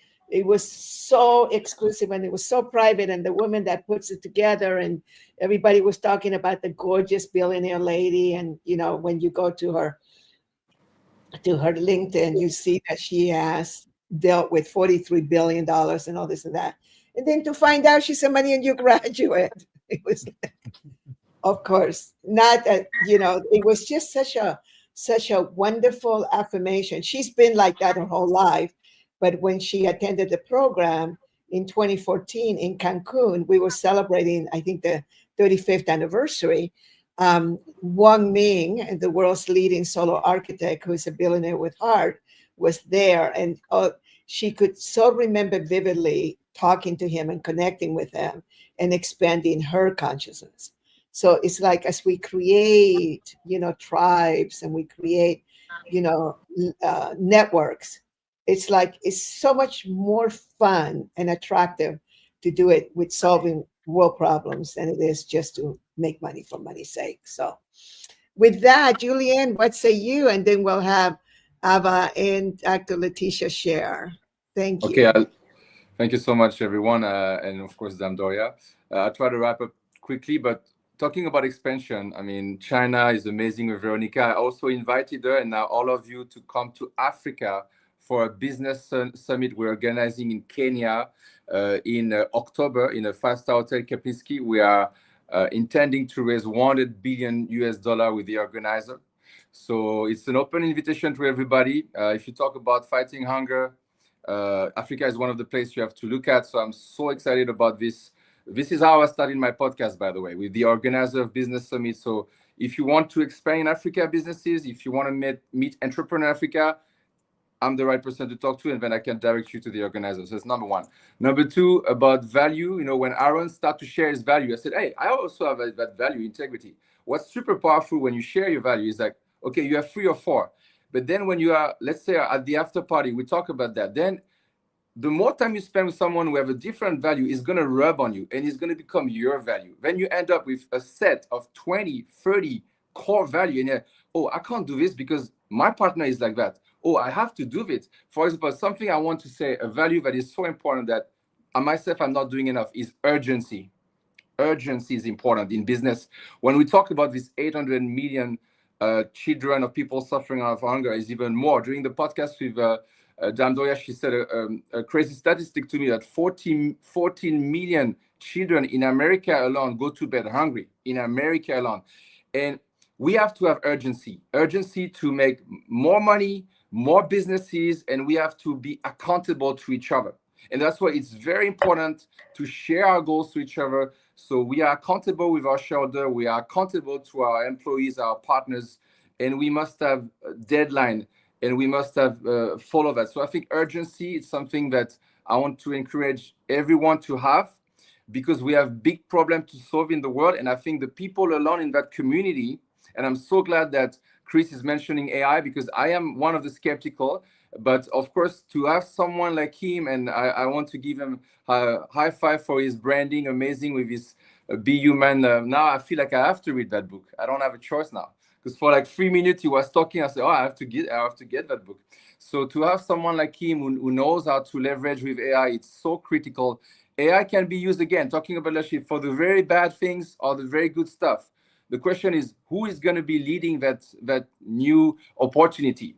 Are going to be people with integrity and honesty, or people on the other side of the spectrum? So this is very a big opportunity for all of us. And I can't wait to do collaboration with the community of Dame Doria. Of course, Dr. Aziza from Singapore, who linked me with all of you, and Veronica. And I think it's just the beginning. But urgency should be one of the things we have to look at. Thank you. Thank you. Aaron, you going? All right. Thank you so much. Give my love to Mike, Calhoun, and everyone there. And tell them to keep focusing on good projects. I will. We miss you over here, and we'll catch up real soon. Thank you all. Bye, Eva. I'm sorry we didn't get to do it, but bye, everybody. I know, Aaron. It's wonderful to see you. See you okay, at Money bye, and Veronica. You. I'll see you at Money and You. See you guys at Money Thank and you so much. I'm Bye-bye. going also, Dora. No I problem. will join another Awesome. meeting. We're Thank gonna you have so a lot much, of fun. everyone. Good night, everybody. Aloha. Bye-bye. Bye bye. All right. Bye-bye. Hey, the brave stay behind. All right. Ava, How to what say go? you? You're the person, you and Morak and Alicia. Alicia isn't feeling really well, so we're sending her lots of love. You are the people that made it possible for us to have this beautiful platform and be able to have so many people that are going to be, influenced by it. What say you, Ava? Well, Dame Doria, first of all, I would say thank you so much for Money and You. The first time that Mo and I actually came to see each other physically was on Money and You as classmates.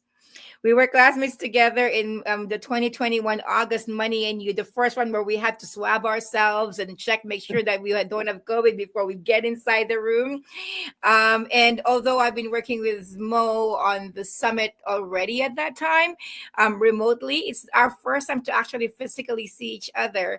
And I feel like one of the things that's our favorite really at the Los Angeles Tribune is I forgot what it's actually called in Money in You, but it's the rules of the game, Dame Doria, the contract. Is that called the rules of the game actually? Yeah. So yes, we've got the rules of the Marshall Thurber was an attorney, so he decided it's some people do call it. Some people have said, "Oh yeah, you learn law at Money and You." I go, "What?" And then of course it's the rules of the game, policies, how you're going to participate together.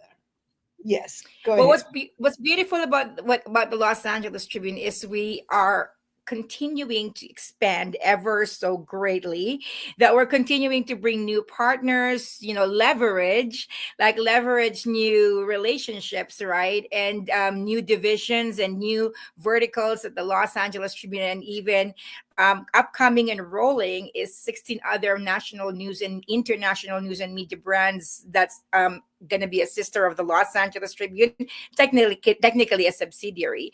But what's amazing about that is we function by having rules in the game. Like, what are the definites that we get to respect? What are the definites that we get to? How do we behave, with each other in the different verticals of the Los Angeles Tribune? How do we leverage each other's strengths and each other's networks? And so we're very much ingrained in the teachings of Money and You. I still say I want to come back, and one of the wonderful things being a Money and You grad is we're always welcome to come back as an alumni. I felt like listening to a lot of the people who have graduated. Thank you for all of your shares. I feel like I think I didn't get that. I didn't get that. Like there's every time I heard from Zeke, a good friend of mine, Zeke Rabkin, that every time you go, you always learn something new, something that you weren't quite ready to hear the last time, but this time is where you are at life, and so it's definitely one of the things that I wanted to do, Dame Doria. And on the next one, and not this upcoming one, because this upcoming one is exactly the same date as my Mrs. Nevada America pageant, but on the next one, I will be an alumni returnee. So thank you for all of the shares. It's so empowering and just so inspiring. Thank you so much. And actually, you and your husband won. You won the program because we were in this 100th day, you guys, during COVID. I have to say that Clubhouse really kept us entertained. We had so much fun at Clubhouse. It was like every night we were together and hanging out together. I don't know what we would have done without that beautiful, beautiful, I want another Clubhouse group. I miss it. I want to be with everyone.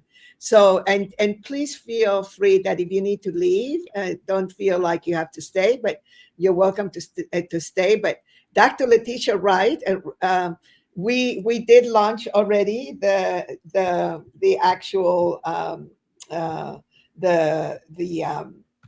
my brain is not working now. The campaign for the pre-sales of the Money in You program, Money in You book.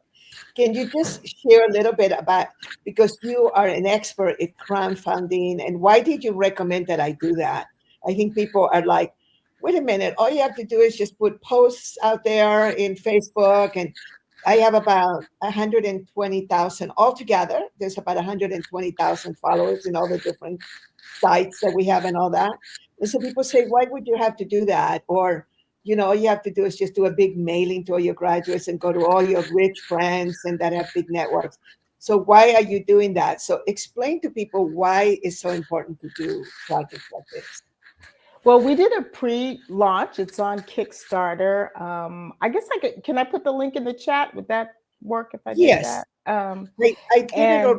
Yes. Oh, you did it already? Okay. So no. Whatever chat you're talking about, go ahead and do it. I don't know which chat you're at. Okay. Well, I think I'll check with Ava, but I think it's the chat for this for this StreamYard. So let me explain what crowdfunding pre-sales is. So what it is really just how we manage the cash flow. When you have a tribe, beautiful tribe like the LA Tribune, beautiful tribe like, and by the way, congratulations, Queen Ava. We know you're going to rock it out the park. We just can't wait to see the manifestation of it. Dame Doria has a tribe. You bring your tribe together to support whatever you're doing. In this case, it is the Money in You book, Volume 1. It is a very experiential book. It has all these great attributes to it. But instead of writing a book and trying to sell it, what you can do is sell your book before you write it. Everybody wants to get paid to write. Well, you don't have to wait for a publisher. You don't need the permission of anybody else to get paid to write. What you can do is say, this is my book. It's coming out. Buy it now, and you'll get it in a couple of months. There's no problem with that. With the crowdfunding, there's an understanding that the book is going to come out on a certain date. And for you, the person who is pre-selling your book, what you get to do, number one, is you get to know exactly how many books you need to print this round. Remember the old days when we would get into a book or we would write a book and then we had 10,000 books in our garage? Just me? Okay. So those days are over. That's what we used to do. We used to buy a bunch of books, have them in our garage, and then sell them as we could. With pre-sales crowdfunding, you don't have to do that. You sell the books first. Then you write them, you print them out, and you send them to the person. It is about, there's a thing called money now money, and later money. This gives you being able to write a book and have your now money. You have the money right now. You have the money for the editor, because you need an editor, plus you need a physical editor. You have the money for all of the help that you need. So instead of you having to get in there Canva and try to put something together when that's not your natural gift, you now can hire someone who it is their natural gift, and they can help you with the book. You can have the money to hire people to add to it, and you know exactly how many people are going to get this book. You also get their contact information. So if you want to do volume 2, volume 3, or whatever your next book is, all those names you have. When you sell your book on Amazon, nothing wrong with Amazon. We love that. It's still sales, but Amazon has the customer, not you. And so this gives you a chance to own your customer list, to be able to reach out to people, to be able to contact, to get momentum, to get excitement. There's, books, you can talk about them, but you can't talk about it forever. You've got to get excitement going. So crowdfunding is kind of exciting. It's fun. It's enjoyable. There's something in it for the person. This isn't a donation. This isn't a help us or we're going to go under.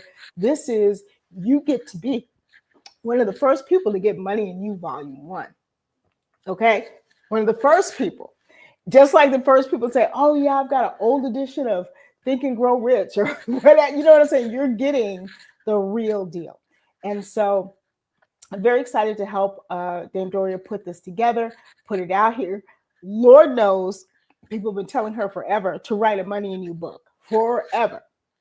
And so now, right now, you can order your book. You'll be getting it in August, but you can order your book right now. You can order a group of books if you have a lovely group of people. She has a group package where you get a bonus of a beautiful digital, what do we want to call it? I won't call it it's an online program that she is actually teaching, which is something people, you know, time is precious. Getting her time is like getting a piece of gold. So, you know, she has some very special things. And so that's what I'm excited about. But that's what you're doing when you're crowdfunding. You're really proving out that, hey, you have a big audience, you have someone to support this. And if you are a writer and you crowdfund your book and you do all these great sales, publishers will come to you. You won't have to go to a publisher and try to sell things because you're selling them yourself, but you're not doing it in a grungy way. I want to just tell this story because this is just, it still makes me think what was going on with this person. But a friend, one of my best friends was getting married, not her, her son was getting married. You know, we're all family, we're all there. You know, I've known this kid basically since he was born. We're all there, but I'm seeing this one person's book like pop up around the tables. I see a book here, a book there. And then it seems like as the wedding reception went on, there were more and more books, like they were growing like mushrooms. And so I asked somebody, I was like, what's going on? This couple said, oh, I don't know. She told us to come out to the car and she had her book and she asked us to buy it for $10. I don't know. Maybe she needs some gas money, whatever. The couple was just, we're just here to have a good time. You know, like we don't care, but whatever. She asked us for $10. She's at the wedding selling her book. We don't want to be that. We don't want to do that. We want to sell our book. I've never gotten over seeing that. And so simple crowdfunding, because here's the thing, people say, oh my God, what if it fails? It's not failure, it's information. You could be selling your cat book to dog people. Well, what don't you want to know before you print up 1,000 books? Yes, I want to know before I print up 1,000 books. So crowdfunding is a great way to prove what you have. It's a great way to get now money, and it's a great way to grow your tribe because all of those people you now have contact with. So I hope that made it clear. And not only with books, right? So these people could actually do this with many other things. I mean, if you go to Kickstarter.com, you will see all these different things that are in there. And I was like really surprised. And there are some amazing things. I mean, there are some rock stars there that we know that they have big publicists and they can do whatever they want. But there is something about sharing there that makes you like part of a community, that you're also, that you're willing to be part of the world, so to speak. I know it sounds a little crazy. Actually, I think that Julian said something very nice last night. Julian, Letitia, I was showing you this. What was it that you said about why it was good to do crowdfunding? Can you tell her that? It was a nice acknowledgement of the work. Well, yes, as you said, it's about building community, and I have also myself experience. I raised $250,000 on a similar platform on Kickstart, and it's really bringing everybody together, and it's giving the words out. It's a great publicity. As Dr. Letitia said, you want to know what people, and it's a statement, and you will never lose, because the worst that can happen to you is you're going to build a great community. Future clients going to come to you. You can't lose with that strategy. You know, maybe the first goal is to sell the books, but I really think that, I mean, from my experience, yes, I understand it's a bit scary because the numbers going to show if your book are going to sell or not. But at the end of the day, it's all about how do you leverage it. And I had some good campaigns where I only raised like $20,000.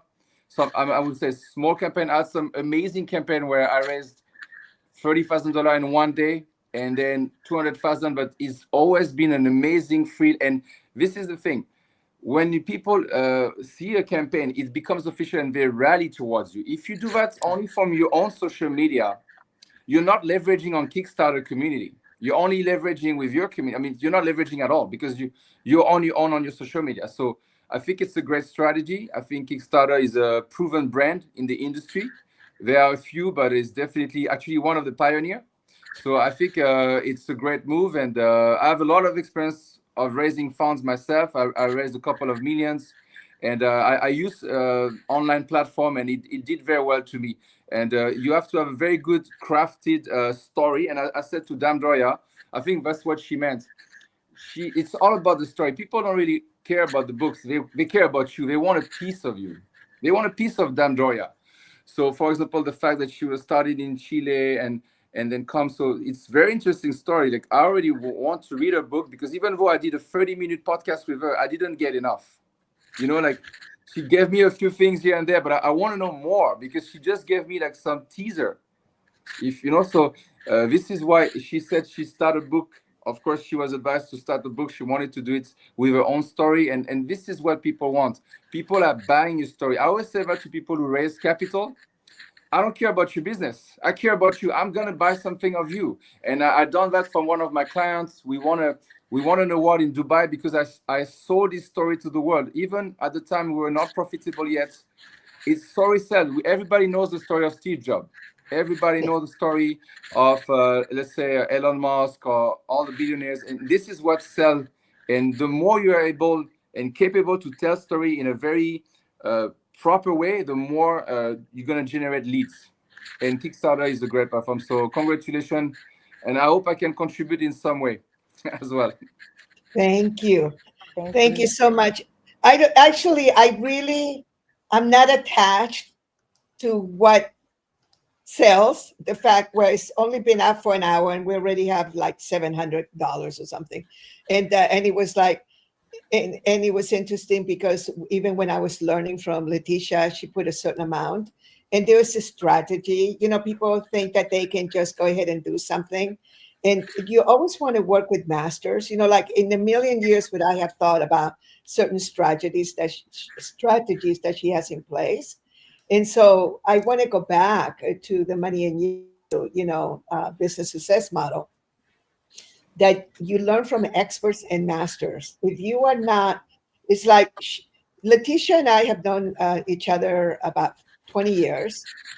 She went all the way to Malaysia and she did Money and You, that somebody kind of like took her there and she landed there.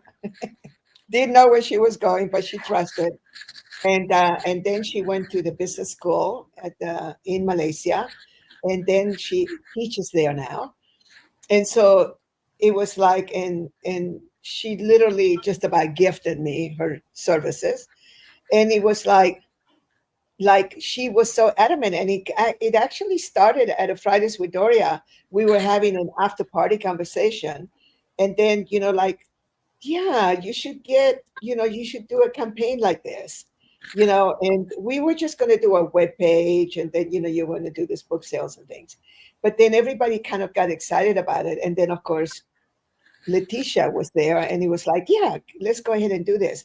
But then as we got into the process, there were all these things that I thought, oh, we should do this. And then she would explain to me why we don't do that. So after the 10th explanation of all my little suggestions that I had, I just follow her lead.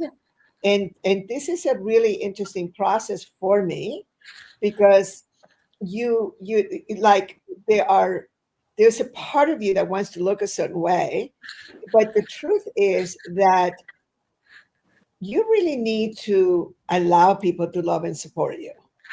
I think that is it's an exercise that I'm still learning, and I think that is still one of the most powerful parts for me in Money and You. Like some of my friends and some of the graduates can't believe that I get value out of every Money and You that I sit in. In America, I only get to sit in them twice a year.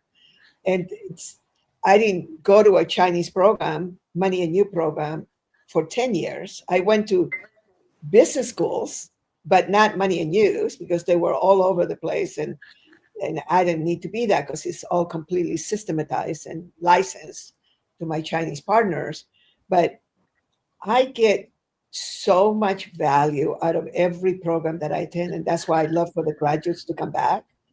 And the one thing that we teach about allowing for others to love and support you is like you have certain levels of it, because I truly believe in leverage. So people could say, well, that's loving and supporting you. Yes and no. That's a different kind, because definitely leverage and have all kinds of people do all kinds of things for you. But when you say, oh, I wrote a book and I want you to buy it, it's like, that's a whole other game, right? And so now it's like, what is the purpose of anything that we do? So it's like, when I first started, I was so afraid of speaking in public, way long time ago. And I was so involved with the Hunger Project at the time. And I knew that what I was speaking about was going to solve that problem. And it was like, I began to just imagine all these children that were starving in the back of the room. I mean, behind all the audience, especially when I was in a big audience. And it just handled it so quickly. My fear of speaking in public, because it was no longer about me, because it was about what my purpose was or one of my missions. So I think this is really important for all of us to remember, that it is absolutely important to have a much higher purpose of why we do anything. And then we will begin to have a completely different experience of things. So I would love, yeah. So I just love what you shared, Doria, because the word love and support for leaders sometimes becomes so tough because we feel like we're just supposed to be the one to give. And that's where many leadership kind of become lesser. And when we allow others to love and support us, we really get ourselves to be humble again. In that way, we feel like, we need more people to come in. We allow people to come into our space. And from there, we are able to give more. It's like overflowing with us. And this term I use a lot in our conscious leadership framework is to be selflessly selfish. So what you just said, the mission and the cause, when we are so in our space of serving, we have to become so selfish about the service that we really allow ourselves to be so focused, yet because it's cause above self, right? So this whole dynamics of serving and also being able to humble enough to allow support is such a dance we have to do, isn't it? And that's where I feel Money and You has served me so much. And I have to reiterate, so many Money and You graduates in the space listening in, it's not about the first Money and You. Let me tell you, the Money News and the Money and News and the Money News, the more we attend, we really get to live the principles and learn from the principles like we do in the mastery sessions, right? To really correct ourselves without invalidating ourselves and others. And most of the time it's mostly ourselves. and that it kind of rubs on to others. So the importance of consistent learning becomes our lifestyle for those in the Money and You community. And I feel that is the powerful support that has kind of helped me on. I had a big Mack truck journey in the last couple of months, and it was so powerful. I have to say, I have my Money and You community, starting with Doria and all of friends around the world. And I want to shout out to Giselle from Peru, who I met in Money and You and in our instructors training program, is now hand-holding me on my healing process because she's the Inca priestess. So it's this whole dynamics of support system. It comes from everywhere just to hold you like a baby, mother with a baby. So I'm so grateful for the community that's like a pillar strength standing with us. So for those of you who have not joined in the Money and You community or considering showing up in a Money and You room, just get out there and register and show up in June, and then join us in Malaysia in October. and then into the in the business school that's happening in November. So I'm just so excited for all this process. And of course, our instructors training program happening in October as well with Carrie Zura. So just love this. Well, they Thank could you go so straight from San Diego to Japan. Yes. Oh, yeah, that's a right. couple of weeks after. If you ever wanted to go to Japan, come to Money and You. You can't do it in Japan if you don't speak Japanese. If you're Japanese, of course, go do it there. But for those of you that don't speak Japanese, you can sit in the back of the room and it is translated. And so you will hear the English. But, you know, we have had some people that just travel the world following Money and You programs and business goals. So, well, we're going to start to wrap up. I mean, it's like, yes, it's time to wrap up. And I just want to thank everyone, all the people that were in the virtual audience. And we already thanked the Los Angeles Tribune and all the beautiful people that are going to be watching and listening to this. And what I like to do is I like to just encourage you from the bottom of your heart for you to just power up with entrepreneurial education and for you to power up with all the tools and all the things that we bring to you. And if you are right now temporarily out of cash, remember, you'll never be ROKE, okay? Never use that word, because you are not. You're just temporarily out of cash. You're just going through whatever process you need to go through. So just hang out with us, and you can go to my Facebook. If you don't want to go to the Los Angeles Tribune in Facebook, you can go to mine, and you will see that I share all the summits. You have enough education. We just did a 7-day program, so you can really listen. The style is to do it this way. And look, my little fussy, I guess it's time for me to go. We have no idea why that's changing like that, but I guess it's time for me to go. So, Ava, anything as you finish up? Well, Dame Doria, this is such a delight. Thank you for bringing all of the friends of Money and You and graduates of Money and You to the Los Angeles Tribune. It's definitely always a delight. Dame Doria's learning the controls. So she's being powerful in moving people around and, lighting and focusing. Thank you. And I know, Dame Doria, I think I know what your intentions are. You want to make me bigger. Yes, I do. But I just thank you. Well, I just wanted to say, Dame Doria, thank you so much. It is definitely, Dame Doria is our Los Angeles Tribune mama.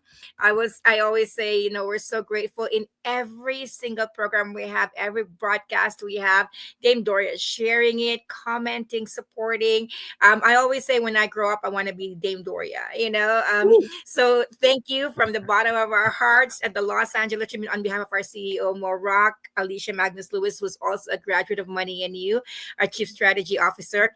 We have a few LA Tribune casts and staff that are coming this June. Dame Doria, right? I think Donna from our film division is coming and doing Money and You. Our desire is to be in the same page with all of our partners and our key collaborators to all have the rules of the game, the Money and You way. So we are so delighted to have this Money and Leadership Talks, Dame Doria.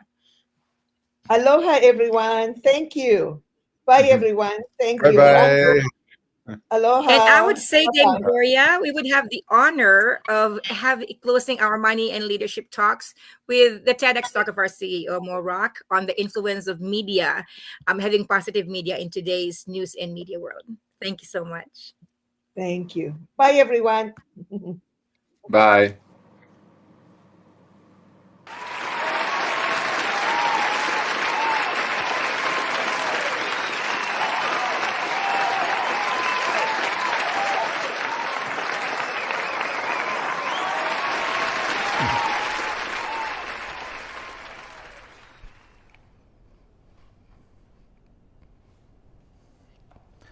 Imagine waking up in the morning, grabbing your morning coffee, and opening up your daily newspaper to nothing but headlines that inspire and uplift you.